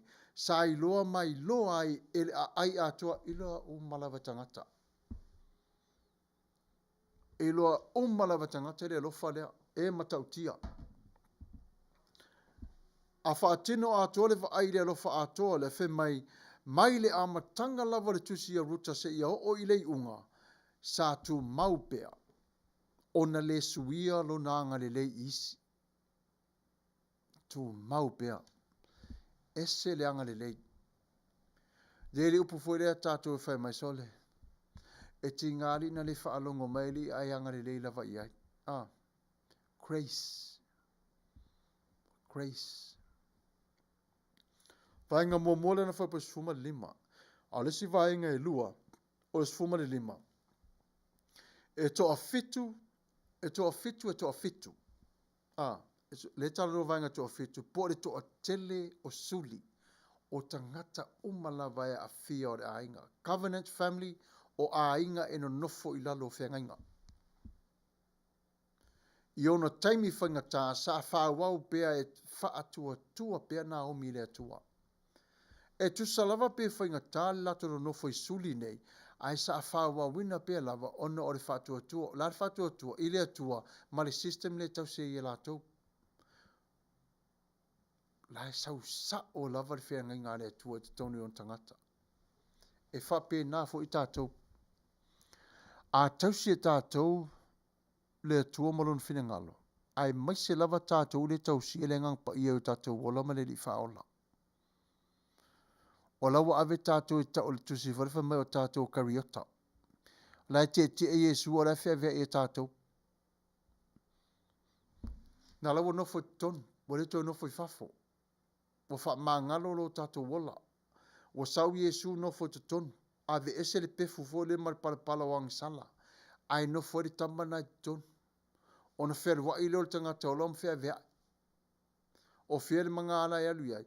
Ala e fua mai le tamale nofo i tonu. Le whera wa i tele o le tangata. I le vava ai. Po o whea o iai le metatau. Ona pale pe mapu iai mawhauwhaunga. O le mānei o le mamoringa mai o le mata upu lea. E te leo le mata upu lea. Ona o le whainga tā o le nofo o le whātua tua ma wa ai o suli le mata upu le nei. Whe mai sa wha wau pea o na whātua tua na omi le atua. Ma le nei. Ma o le atua i lona taimi. Sa wha manuia tele le atua. Ia te ia. Ma neia i o le. O wha manuianga ia na maua o mai Naomi i lalo o le vaenga o le whaatua tua i le atua. Ona tama whaile tatou pokalami foi le li liu i se ngangana foi le mo i tatou. E ile whaasoanga e whaapea. E o lava i o tatou whaanonoanga mamala e mawhai e le atua ona au maia wha manuianga sili la wha manuianga file mu to aritai a wate mino i solo. A wate mate de telepea e ita. A ia maua le anganga o le wha maangalo, ma le tausi o le whearwhandi. Leo langa na le tau ngai mai i e tusi lea. Ia pei o Naomi, ma aua le furitua i le atua, pe a o mai mala. Le tamawhare na o mai al popuangana le ua tau au. Oso i leita.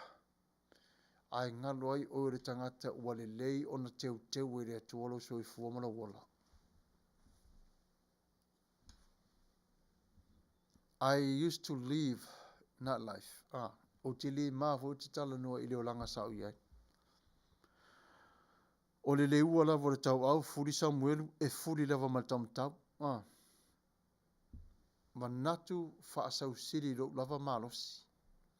Ai ngalo ai, o le tangata lo te vai ai, o le tangata fo ina whai e le atua, pei lava wa, le lava o malama lama iai. Pei lava wa vale ai le tamale oso. Pei wa umana awa i le tamalea. Awa le ita lo le tala ti apolo, oso le tamalea, le ai, a ita tala ti apolo. Ia file mul tamalea, ia pere maso le lima lea. Winga whamtalanga, awane i lele le tamalea, pele vea i sesi. A ia maua le toa file mu. Le mo mori mai i, a o mai mala, awane i furitua i le atua, fe mai ia, e au mai e le atua i a te oile marosi. E te manu malo ai popo ngana mwhainta. God will give you strength to fight those battles and you will receive victories because of who he is. Ona whai melor fesile whapea. E mawhai whapewhea i le atua o na whaatangaina le nei mea ua tupu ia te au. How can God allow such thing like this happen to me? How can a loving God allow something like this? I was doing good and all of a sudden and I felt depressed. I was doing good and all of a sudden I lost my ability. Well, he lua nei mau mea pe ese a. How? Ore tali, whātua pe le tua. Whātua pe le tua. It's not our battles. When things like this happen, we have to overcome temptation by the power of the word of God. E whātasi le tua i tātou teimi o pōpua ngā mwhaingta. E le mawhai ona tu whau nei le tua i tātou. Ai tu mai lava i le tua e whapea i le alofa malo nā ngalele. E mawhai e tātou ona tausi atoa nei whengainga. Le whaipu le sfuma le ono ma le sfuma le fitu. Whasolo solo atu aira ia lea i le whai unga le tusi wa lua sfuma luan whai upu. Le la tato a matana wawa aia i le teimi o le tau walunga ino o le tusitu singa le nei. I le vaenga ua tini i ai le wa ai o le alofa. Ma le whanau mai o le alofa i te tono o le tusi lea. A vari sfuma le ono ma sfuma le fitu. E lei le whai upu e whaapea si o whaitau watu lava. Ina ia toi maua. Ua tango Naomi i le tama. Ua tuu i lona whata ma tausi i a te ia. Ngana le whaonga i o le tausi. Tuu i whata ua whawhanga. Whasusu. Whasusu tama. Maile e whaingo le ngana fo i lea. Lawa breastfeed, lawa whawhanga. Awa i e tātou le whaonga ina o le liliunga whasa mō opone.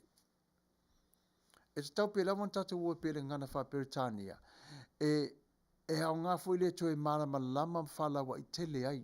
Le tātou wawa ai ai le mafua anga. Walai ona le liu whapea i le ngana whaalo leo lo tau mawhai ai le tātou pokalame le tūlale nei. Olona winga la, o whawhine e na tua oimaia, wala tō whaingo i a te iwa whape atu, wa whanau mai se tama i a Naomi, wala tō whaingo i a te ia o peta o le tama ia o ese. O peta lea, o bet, o le tama lea o yese, o le tama o Tavita, Tavita o le tupulu Israel. O ne whaitau a toa la ile i ngawha a toa lava. Nai so o mai le sfuma le valu. Tau lava lua sfuma le lua. Whalongo le lunga le ngawha le whemai. O le ngawha le nei o wharesa. Na whanau e wharesa o Esarona. Na whanau e Esarona Rama. Na whanau e Rama o Ami na Tapu. Familia ia le swafa lea. Na whanau e Ami na Tapu o Naa Sona. Na whanau e Naa Sona o Salemona. Na whanau e Salemona o Boasa. Na whanau e Boasa o Peta. Na whanau e o Peta o Yese. Na whanau e Yese o Tavita. Waile ili mana ia. Mana ia i o le whasaunga le tusida. Ia le whai upuna o lai tini iai. Nai tau lau i e tusida. A ta tala fuile a tātou whapea, i te tonu lava la i o le tala anga o le mana i o le alofa. E ile manatu fuile i o i le tene whapea waka laki ta ita i wa mawale nei tangata fau, tangata le leita te nofo ai. O le mana i o le tusila. O le te leo le alofa ma le whamaoni o le atua i lan tangata. A mana tu o le tusi, ma le tusi le vai mai o fafo i te tonu ia Israelu. I le mera lai pe fu, alisa vale Israelu. A lai no fo le almo api mata mai ai tusinga. Ma mai tau le lei. A o lai faa vai mai lungo le alofa. Maua le lei e tina le alofa ma le anga le leo le atua. Ma lama le lei ai. tele le taimi. Na nofo ai i le atua mfatuatua. Tele i o le taimi. Lele i le manatu e whapea. A tatou wa ai le tusi a tole nei. Ai o le mea moni lava. O le mea o lo o tupu mai ai. O le wha mawia. O le wha manuia a le atua. I a ruta o se vaenga le o le sauninga le atua le ono langa. E le mafuanga. O le sauninga le atua mo le whanau mai o tā vita mai Yesu. Vai le me tā pena mai leo mai a tamai e tō dua. Vai le tā penanga o le sawa tā vita mai le sawa Yesu. Afua mai. O mea na tutupu o lo o wha mawina i a ruta. O se vaenga o sauninga le atua mo le whanau mai o tā vita mai Yesu. Le Mesia fola fola ina. Le ala o taunu tonu la vai. Vai le ngana o mai i mata upu lea. Famelo matala ruta. Sia o alofa ruta. Le i le whapena tala ruta. O te whatua e fo i le maa nia le mamori mai. E pei lava la ua ilo e ruta le nei wha moenga tele. O lo na olanga. O le a tātou i loa la wha moenga a tō lava le nei ruta. Pe a tātou toi te pala i tua e tala ango le ola e wha mai lunga le sa tauro. O le tātou wa aile i lunga le tātou sava linga. Po le are tātou sava linga ma le atua le tuni matai e le tātou wa ai. Po o whela o ta oto ai le whātua tua o le tangata i mawhauna savali ma le atua. Ma nei a tere ko meni. Ma rota mauli. Ta whaisi uso. Ma nei a le story. Blessings and more blessings. Yeah. Sorry. Wa, tele atu ko meni wa pasi atu lunga. Yeah. Ruisia paua. Sorry. Sorry. Whanau e tā vita Solomona. Mawawai nai mani malo Israel ano fo inga sao. Panaia. O na wale fo Solomona tele ana ava ma fai fare o lea tupu o avala o lea ava ma fare o lea ava ma fare o lea ava fare tapua. Pe o leala na whaale tonu a Israel. Tele to olua Solomona ai mua muaru Solomona tā pena mai a inga olon to olua. Ai ngalo to tonu Jerusalem mali mena vala awina ai. Lera na vai lua Israel ai sea leanga le fuafuanga o le poto. Aore te ngata o le mato i ata mai lafa. Ia, ma nei an mta upu. O lea o onga la mo tātou, e te tau ona tātou whaia le tātou whiwhilinga i le mafau whau o le tūlanga, i le vaai i le atua i le whaava vau o le tātou wala. O lona winga. Ia tātou vaai i le atua, o le atua lava ia, e whaava vau lava ia, i le isi oti. A o oema, o le aso tā vaai i le whaava vau le nā. Tate mana o mia le nā whaava vau. E te tau ia e taua. E te tau ona tāturi matai ona olo o whaia pēle tua ala o le neiola. E se umalava lo tātou wo o mai te tonu o le malo o le tua.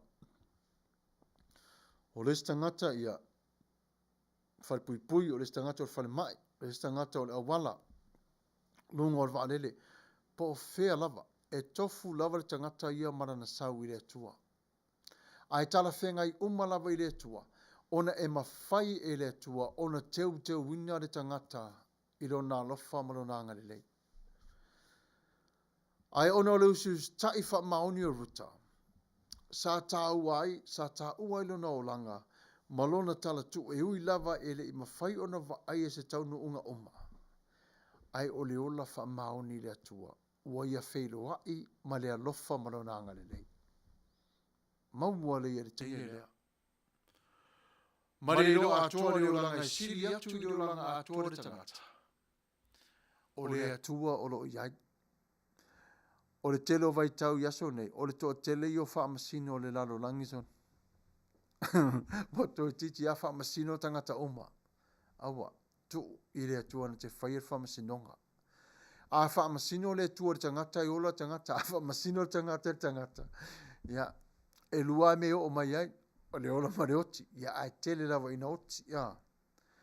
Ai o le tau i sili lava o molo tātou wa ai i le o langa le nei. O lo tātou nofo ma tepa tau lai i le tua malona whengalo. Mo umar tātou ma tā upu. Vaenga mulu mulu ale o le tusi lea. E le tele lava se vaenga o le tusi. Just as Ruth was unaware of this large purpose in her life, we will not know the full purpose and the importance of our lives until we are all able to look back from the perspective of eternity. We must make our choices with God's eternal values in our mind. Taking moral shortcuts and living for short-range pleasures are not good ways to move ahead. It can only set us back more and more and more. As an elephant took one step forward, as a human being took 10 steps forwards. Backwards. I apologize. Because of Ruth's faithfulness and obedience, her life and legacy were significant even though she couldn't see all the results in her life. Live in faithfulness to God, knowing that the significance of your life will extend it beyond your lifetime. The rewards will outweigh any sacrifice you may have made.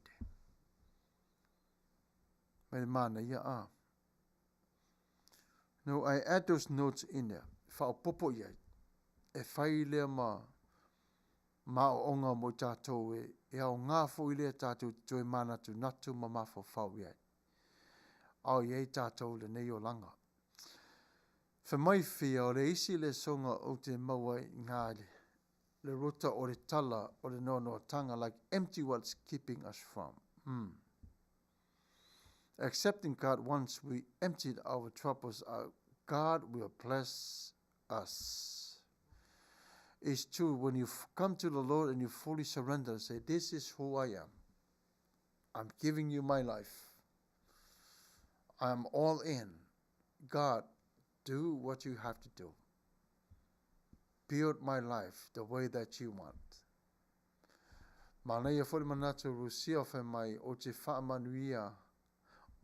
O te wha Amuia ia ruta moni lo na alofa i tina o lan tane.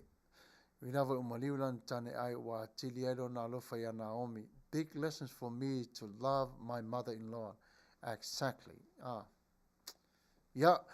ole a tata to pese. Ta liu mareta to wha salalanga pe to fo i mai fo i tato.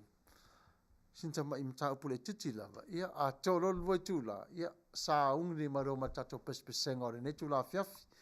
Ia usimai la wha afonga ili pese o saunia mautau.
Ia malo lava whaafitai, ia Manuia tato mawhitanga le nei tu la fiafi.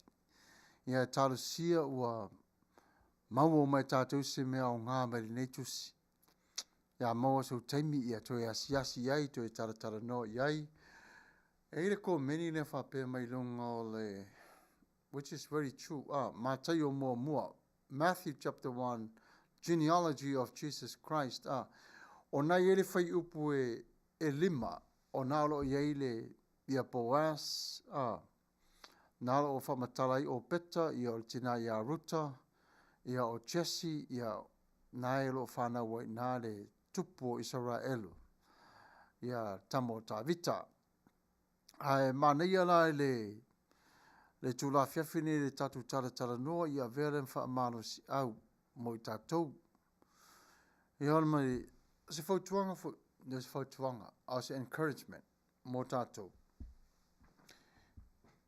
Ia tātou tūtū malolosi pēa o mai pōpō ngām whawhitauri. E te lava ina whai ia ina lo tātou whatuatua, ona o lo tātou whaatala le i lo tātou lava, anga waa, mata leni au mai ele tua. Ai tātou te manu mālo pē lava, ona o lo o mafuta mai Jesu ke riso mai tātou. Whawhitai malo lava le mafuta mai tātou pokalame, e mo ina lava e taitasi aso le vai aso. E a lewa tātou au lia mai le mata upo muli lea vore nei tusi. E au ngā lea mo tātou, e au ngā fui moa. E Manuia foi lea, e mawai le tele foi o ni mele lei. Ia e mawhai o na whaasoa tuai i lea tangata, ma lea tangata, ia po ai lava fia maua se fisua soani. E manatua pēa ia o tātou ainga i tātou sanga. A o tātou te whaavaivai, ia tu mau i le tua i le talo, po tā pena fo inisi o atunu o molo lātou asa, ia tā pena fo i tātou o wālu tātou as tōnai. Ia manatua o lo whaatasi mai pēa lava i le tua mo i tātou. E se ia o i le whaavavau. The Lord says, I am with you and I will always be with you. O le lofana maleanga le lei o le tua ia te tātou. O le taimire nei, ia whaamai ar tātou pokalame le nei, i le vaenga mua le tātou pokalame, i le talo. O na a mene lo lea, a matalo ni tātou pese, i pese-pesenga, fori whawhiawhia i tātou mawhawhau nei tu la, tātou talo. Le tua lo mātou tamapa ia, wa mai atu le whaale nganga le li ie, sa mātou wa aia i whaadu manga mai i la fio, sa ili malo i la fio le li ie, a whaaftau wa e tali mai, o la taito o tasi i mātou ma ave o mātou ainga, i le lofa maleanga le leo la fio, o le netu lalo mātou tamā mafuta mai, i le swafo Jesu Kiriso. Amene. Ia, o le taimire nei, ia, usi mai ala whaafonga, ia o le atatala loa tātou pes-pesenga mix. So, ai awa ne whi maise si e tak e avo. E su atulana pese te ua pēle avo. Te ua pēle laiva tātou wa. Ia pese mua tātou, ia tātou whaadongo longo i tamai tai e pese sina ea. Osi mai na whafu.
temila nei ia wa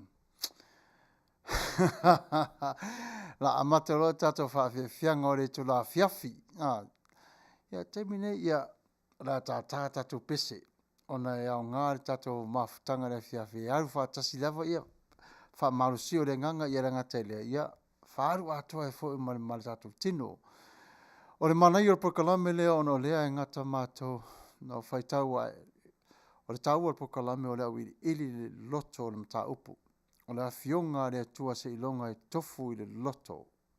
O na maua lea o se ia. Mātango fie. Whaftai tele au lo uso.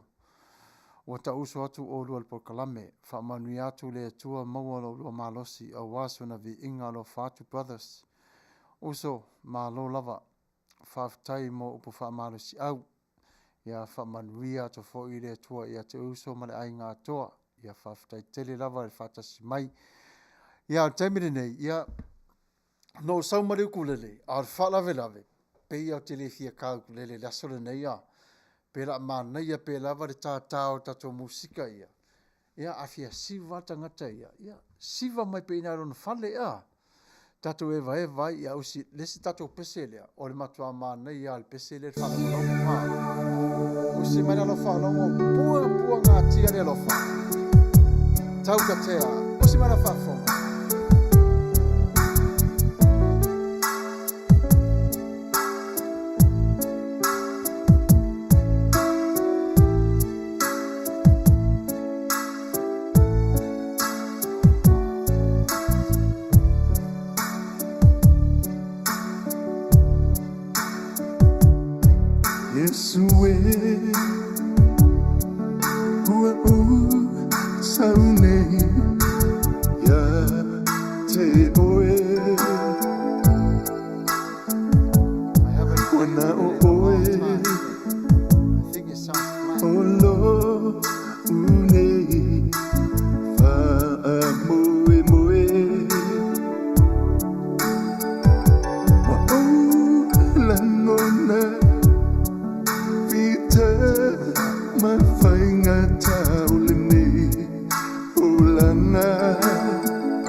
Ke oe e mamai, ka te kongu I lau mani ki ngā maloko e soifua mai.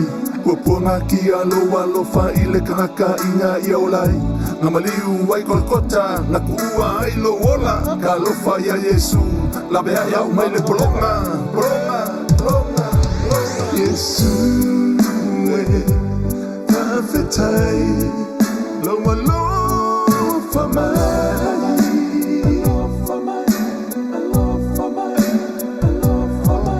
Taulana wa saulia wa omolai.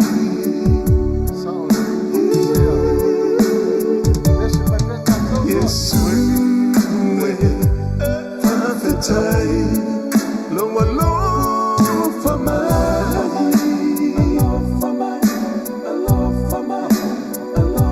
Pua ngatia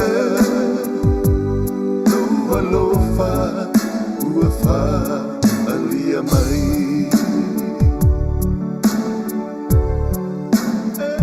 Pua ngatia,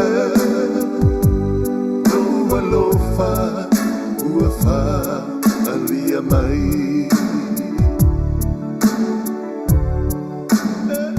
Pua ngatia, alofa, uafa, alia mai.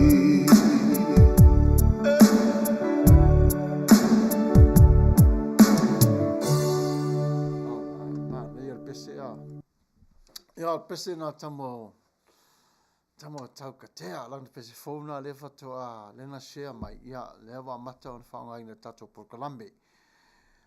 Ia a se o se taimi ia pe ia te vai atu e mana ia fo ia e tari pese fo ia o tatou wa pese request i se si vai aso o taimi ne sole. Ia o matua i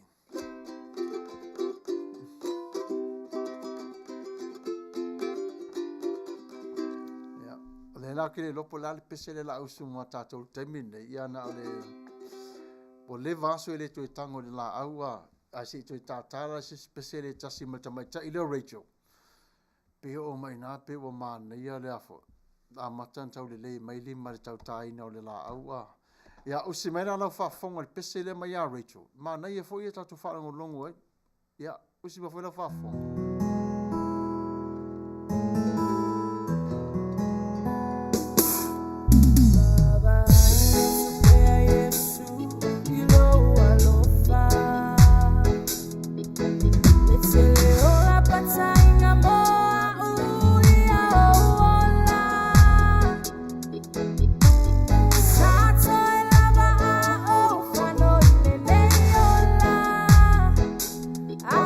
Yesu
tama tele na o Rachel Manuela fo mai na sa to whaafafonga mea Yesu we na o oe ma lo lava le mafuta mai tato pokalame le netu la fiafi ia tato pespesenga ia o hafo lava pese la tato pese le netu la fiafi ia e ma nei e fo lava vi ia ile li ilo na alfa moronanga le ia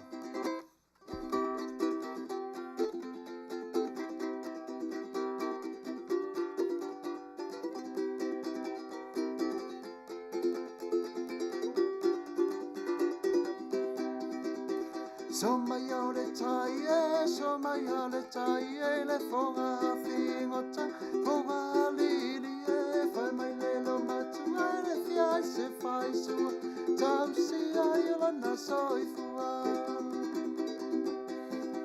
to fa atu e soi fua ina la upele te mana tua pe ala ua fiunga fo ia uile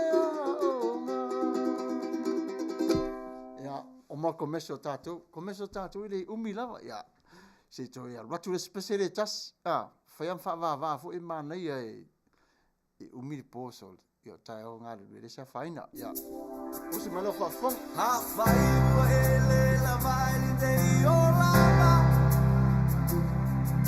e tele o tala tua i fu o e tanata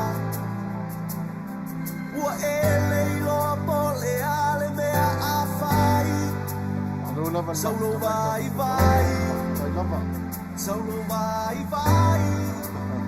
Bea e mafatia Ma e tingainga Avela avena Na te tau aveina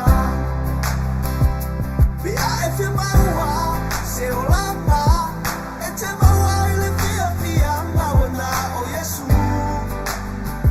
Lo mapusana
Yasoia.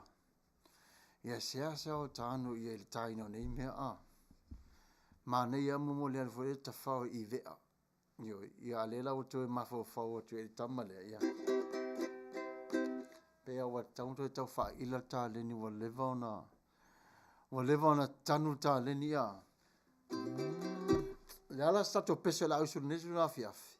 E wa momo tu leva e le senga ita la fai Samoa le nei sa fai mapo I le nei ngaluenga fai mai le ngaluenga sa pele lo uanganga o le tupe lau tele ua fai lea fa'ala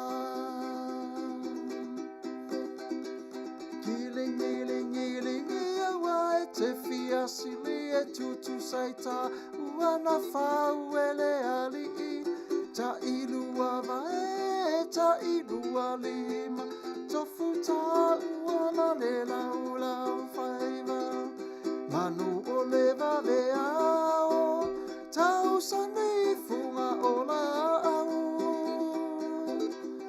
ai alau suito le faiva o ma fau taru o lo upopole ine ita I ua le tau lau me I pei o le upu ua le au le ina ilau au e se I fai mai o sa upu Petua I ni mala Petua I manu Tau fumola upele Tau masina I puvai malo Se inu ane ai Tama o leno Wo o fia fia I le teine petua I ni O pusa ta fai Ma le au amene I lunga Ai atula o loto O na o sautu pua I nana Ne I lilo atu Ai ale na o tua Aui ai Se I fai mai o sa upu Petua I ni mala Petua I manu Sau fungala upele Sau masina I povai malo Se inu ane ai Tama o leno Se inu ane ai Tama o leno Ya, o makomesho tātou wa sole, malo Ya, malo lava mana ia fatu wa Ya, whaftai lava le alo whamai Oh, sole Whaoso solia o e li taa sole Pese tunga vaale mana o to usu watu whamole sole Ya, te tal pese le tas Ona tu ele lunga pese tunga vaa foilea Ia ona toi tātu lea Ai usi malala tu whaafonga le pese lea Whaso solo malia tato pokalami E manei ele te le lava lea fiafi Usi mai la whaafonga Tamalo fafaafufunga Leo lenga ni lenga mapala pala Olo ofa asataru alu Ile tele o taimi mas Ai lemu tailo lofa o leo mawile ola Male sa olo tonga Le taulanga etasi e afe Ele fatu sai nei se taima Yesu Papi tailo lofa mau Yesu Na ema liu na etatu Oh, le tangata Salama Yesu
Yesu, Fagalilo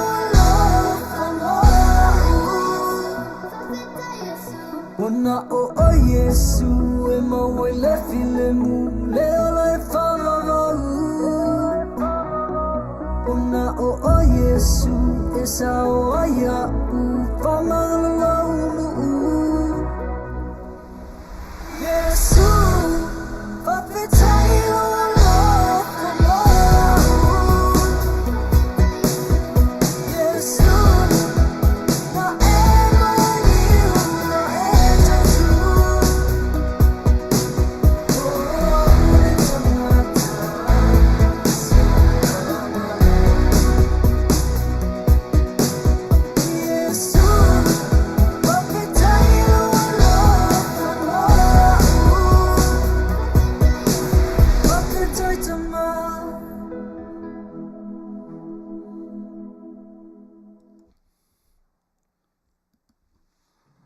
Ia malo whaftai Manuia le pespesenga. Whaawau pe tatu e vaivanga le netu la fiafi ia. Ia le request le ngasau so le tu unga wa. Pesi tu e tale si pesi le tasi whaau so lor tamarina. Whitau ia mai tatu teimia. Se i tau koe seki aku ia tatu pesi le ia na to e a mataila lea. Tatu wha longolongo na le pesi mai a naira. E telu ia. Ato no mai temina wa very pese tu ngava. Ia usimala fa fonga.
Mai no so ia elini ia ele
ia, o si mai la whaafonga o whawina tato pokalame de nei tula e pes pisanga pe o na whatau na wina de nei tula. Ara taimine nei, ia, o le atau mawhai. Te reo wa lewa, te reo te usual peselo tu ngā wha lo. So le, a whakule request le ngā sau so le ri a le, an mawhine lea, ia. Ai mā nei ala atau mawhai pe lava, O le pese lea tama leo le solo ia misiluki. Pese le tunga va. Ia tele lava ina pepese ita maiti fo i la lo niu. Le au kori popo. Ia mala uri fo le au fai popo. E pese lea ia. Ale amata le pese. Tua te lora sa mi tato whainga meri tai le na upapa o le whana mumo mai le maratu ia pai. Sa sol mai etu langa lotkan sinal va au pia. Ai sa maratu langa tol mone tau tol mai epurim tai. Sa sol maratu langa whamalo fia me malat whanga ia whamalo. Whamalo. Ira walo. Tua te lora sa mi tato whainga meri tai. Lau sunga peto. La tu langa waitu ungal temine. Le na upapa o le whana mumo mai le maratu ia pai. Sa sol mai etu langa lotkan sinal va au pia. Ai sa maratu langa tol mone tau tol mai epurim tai. Sa sol maratu langa whamalo fia me malat whanga ia whamalo. Famalo, ila walo. Wo macam patu di savari ol filemu. Wo savari vel manilu mamar savari ol filemu. Sosol maya tu mali tu va mali malo tonga. Tu atu ol valoa. Tu chasi, tu ilua, tu tolu fan for na watoa. Na watoa. Wo mat valoa. Wo macam patu di savari ol filemu. Wo savari vel manilu mamar savari ol filemu. Sosol maya tu mali tu va mali malo tonga. Tu atu ol valoa. Tu chasi, tu ilua, tu tolu fan for na watoa. Na wata, madvaloa. Le time na le nei wa yele swinga, o la tātou tūunga, ua mumo mai nei lu mare tu mano o tonga, tua tūunga lua whai mal tui hapai mano o tonga, ua pei o le e mori mata tele vave alwa a isa tonga ia, ngā wa umal tātou pese, ia, ma ngai le request o le, le vai le tui suare nā pese so le ia, ai mana ia, mai fui nasi tui whai i le tā leni, ia, so le wa ko ngo fo ya. Ya malo lava. Termine ya osu mala tato pesele ya neto. Ona so o le mata mo popi ya osu mala fa fon. Yo. It's your boy King Nato. Come on now. Cheers up. Little Jump. Jay Swagger. Super Mikes, Nato Brothers, let's go.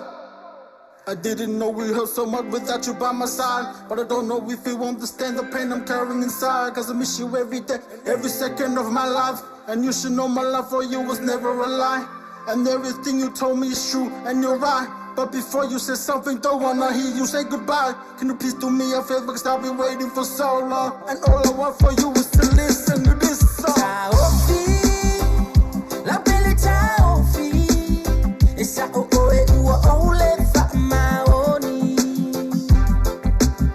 Ai ona ole lalo lani, ma ona tu ina na una si se ai lo nei ma fau fau. Taofi, la belle taofi, se io e ua ole fa maoni.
Vambe mayo se aso, ai fa apa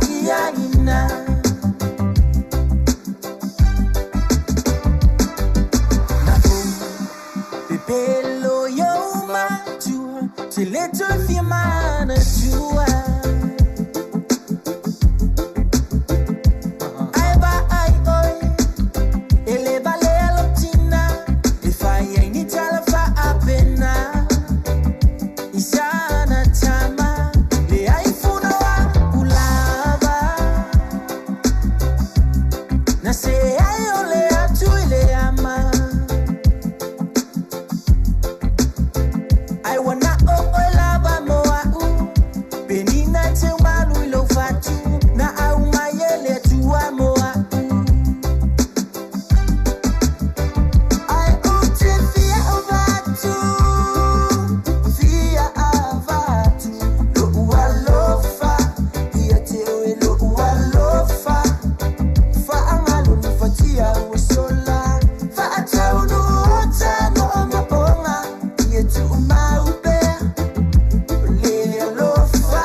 Taimine ia tau fu na fai ko meso fa va tu pese ia usu fa tasi mata tu pese le la taa Sabali means go for a walk. Tau tala means to must talk. Alofayate it means I love you. Take it easy, fai le mo. Tine aulele means pretty girl. Tama aule anga uwangala upole pese. Awa ete siva I love ma e atavole aunga love ofia fianga wa marieo. Avane ile malo. Ile fai so uloto.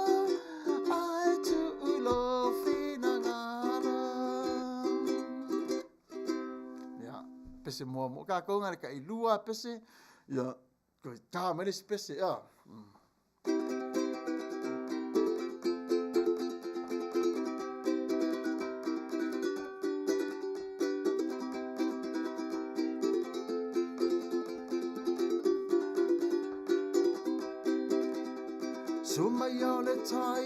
Sumayole tai le fonga fingo tai le fonga lili Fai mai lelo matua wa fia se fai sua Tau si ai olo na soifua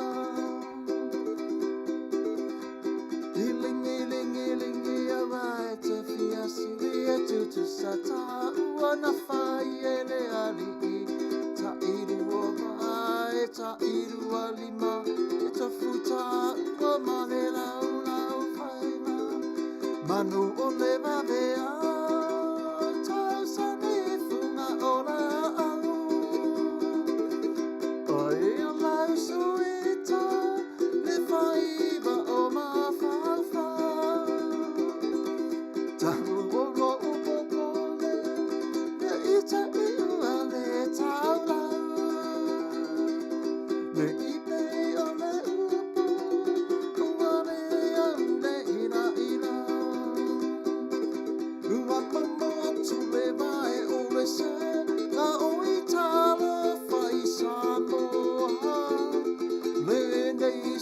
fai mapo ile nei ngā luenga ang mai le ngā luenga sa pele ilo uanganga o le tupela te le ua fai le amo o whaana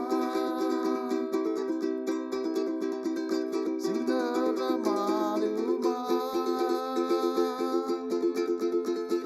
siva malunuma o ngalava o whaafia whianga e siva malunuma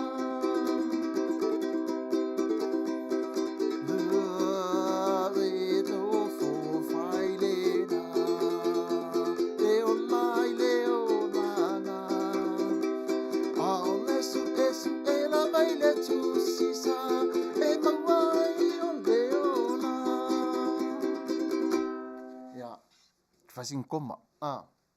Nanga walu waloa whameka lesko inga sa vainga. Ua roa tau ears ua le toi omi e ia o ana wawalana ukulele. Ia ka ilo ngato ina po to soifo mai po wa ia. Pa wale mea ia wa ia tātou wa. Ia. No o mo o ngā pe o se vai e puna i tai mi uma.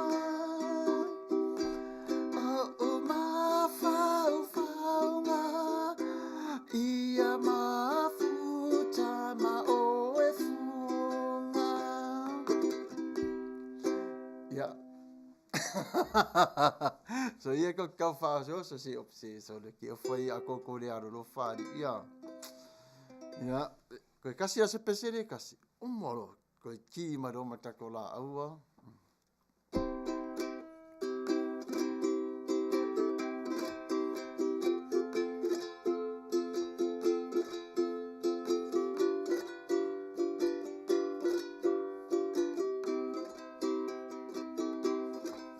Ino fo isa la fai lo o motu. Te pa ile tua sivi o upolu o tuai. O le la, o le a, o le no.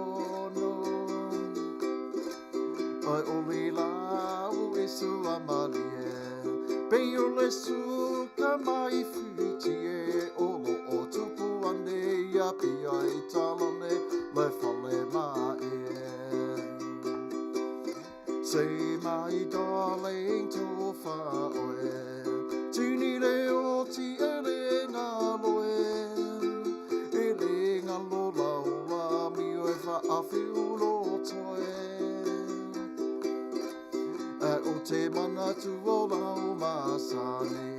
E te le i le wha o matangi e to wha oe. Tia la upele e to atase. Kasi arwhai upu tasi tali, ia, ko meso, ia, te tātato pesere whao longo la ia Richard Parker, usi maina whafonga, malo rewa.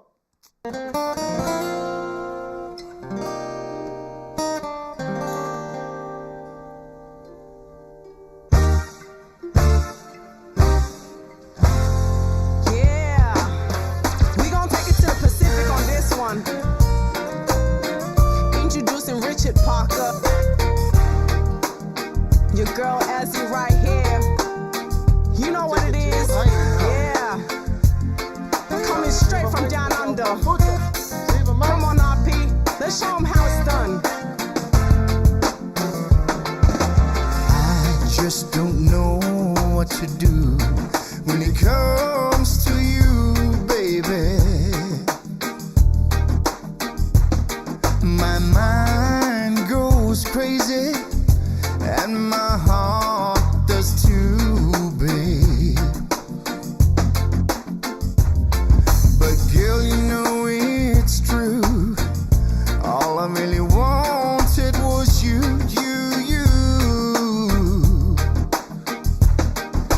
Tell me one more thing.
I used to be dismissive, oblivious, pessimistic to the facts of how far I slipped, but always knew that love is blind, that you and me could never be entwined. Now I'm sitting here reminiscing, it's a distant memory. You left me behind and broke this heart of mine.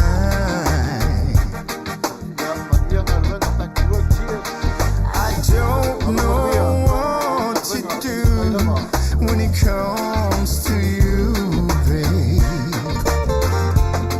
Oh, it's so hard since we've been apart. I keep on holding on. I know it's for real.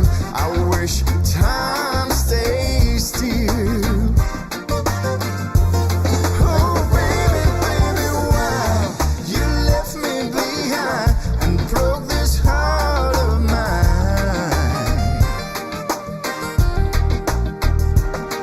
I don't know what to do when it comes to you, babe. Oh, it's so hard since we've been apart. I keep on holding on. I know it's for real. I wish time stays still. I know it's for real. I wish time stays still.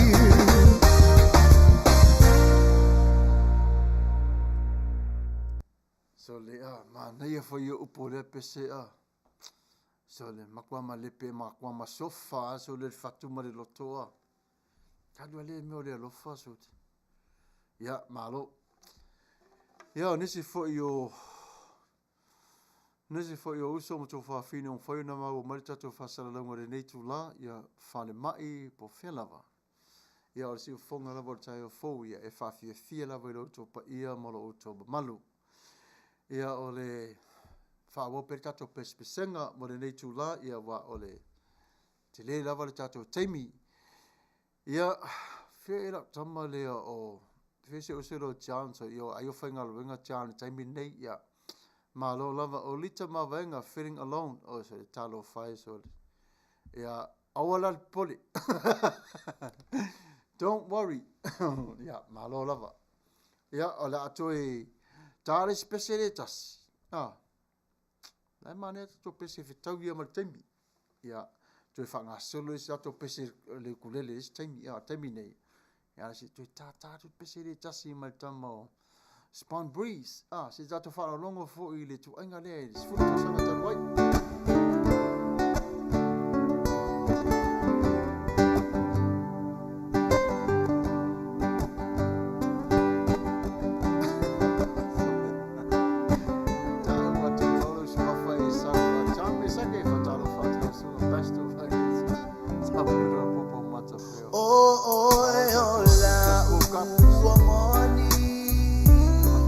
Ele ngalo ele anganga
ia o e laudia le lupele ana o Filifilia e monia e le uputusia upula le ngata e fasia se me a fai ngata olo une i fia fia ai uina liua peio le vai o sina vale mai a puna o so manatu Betelo favoria te amo e vai no fio na vapo pe a fai ua e musu Tova soy puala upelelo wao Bomo nga uale saulau Motusia talule tuinanau Fia fa asasi e fa babau Motusia talule tuinanau Fia fa asasi e fa babau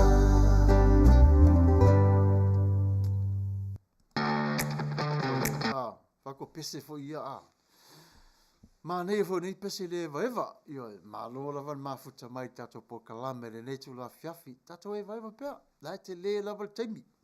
Awa o loto a tau tu le mo o ngaluenga. Ia alme se li o tō fia le fiafi nei. Se tales pese le tasi. Ia toi tales tato pese ma le kulele. Tato wharango longo la tama le po le al pese le. So le. Ia, usmai la whawhang.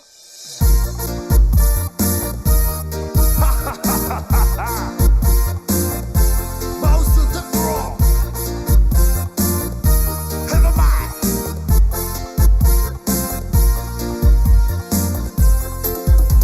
Se anu ile ringa ya wa ete fia si fia tutu seta uona va uele ali ta ilua va eta ilua fo ilima awala ete fia tama fai fika ta se pau tuanga mole au talambo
Mana ia wala wala pese ia wala pese pue ia usu foi ia tatu pese foi ia fa sala mau sau la la sa to pese la usu termine ia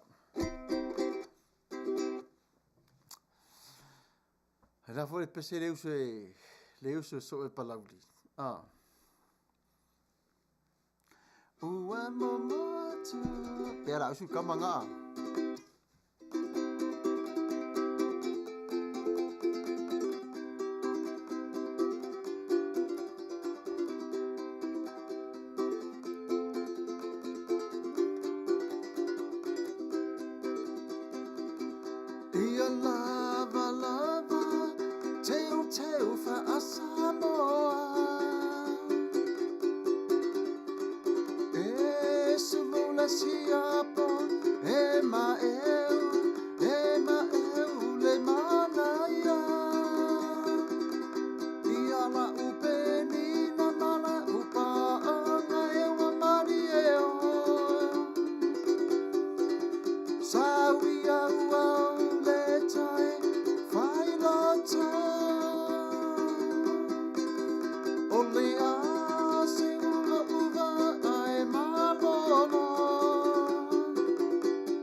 malo mai ra pesinga fai va pu sole kama se me amo moli John malo lava se uso caro fai sole ya kako ko savari valila kako pesele lewa ma ready mat kamale usi mai na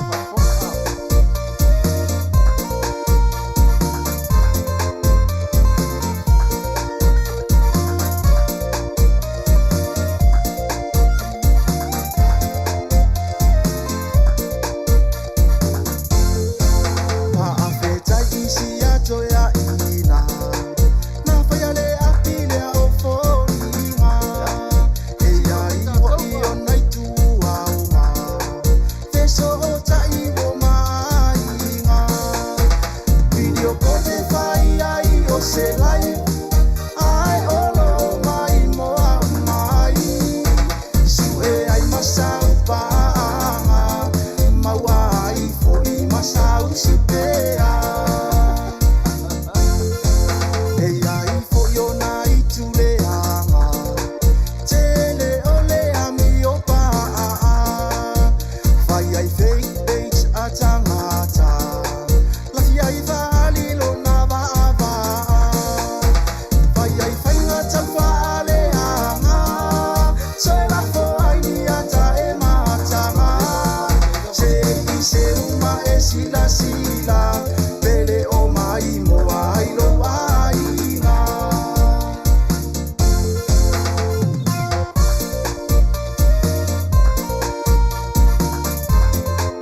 Ia Manuia fautuanga si uso a. Ia o ngā fu ia tātou umalawa lau mafuta. Ia malo. Ia whapea lava ua wai voisi sasi o la au. Ia whamore mori whamangaro mai. Tātou umalawa tasi. Ia. Ai ole se faso solo be tātou whawhiawhianga. Lewa tolu tu la o tātou live le nei tu la whiawhi. Ia, whaasolo mai lea, ia na toi taina tu whurista tatou pese mariku lele, Ia, ai, usi mai lau whaafonga pese lea, o le Manuia i opo le pese lea, Ia. Rowena Timothy, Ia. Sorry. Oh, man. Ia, malo lava, Ia. Usi mai lau whaafonga pese.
Say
ia le pese wharongo fo i tātou i upo nei pese. Ia al mania ia le whae vai tātou. So wow li ia va beao la so. La sto nai. Ma tuo nei ngalo ia teo tau. Ia tātou pokalame le vai as fou. E sui la sa o tātou pokalame vai as fou. Le encouragement and empowerment. Positive, with a great attitude. O le pokalame nā tātou le vai as fou le la sa nei. Ia ai se i tātou whanau longo fuisin pese le kulele ia po lasin pese lo tāpene pene mai le kulele mo tātou le nei aso ia. Te whaawere tātou whawhiawhianga ia.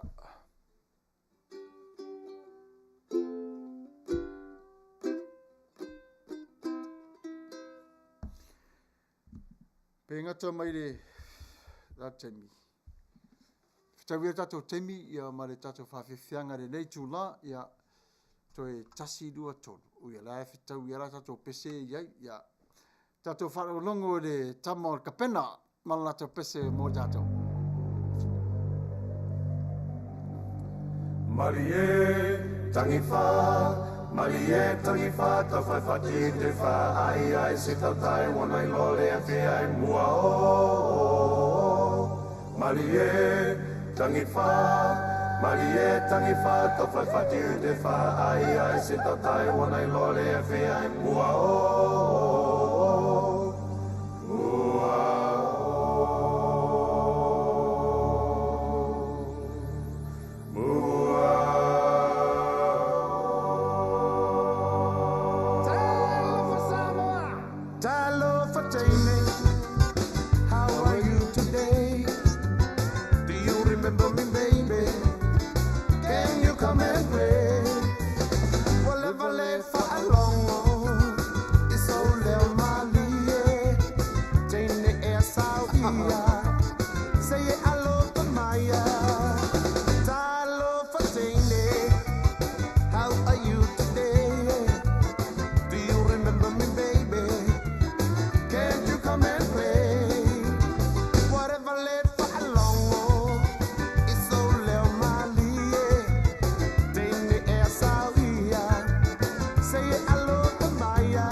Manu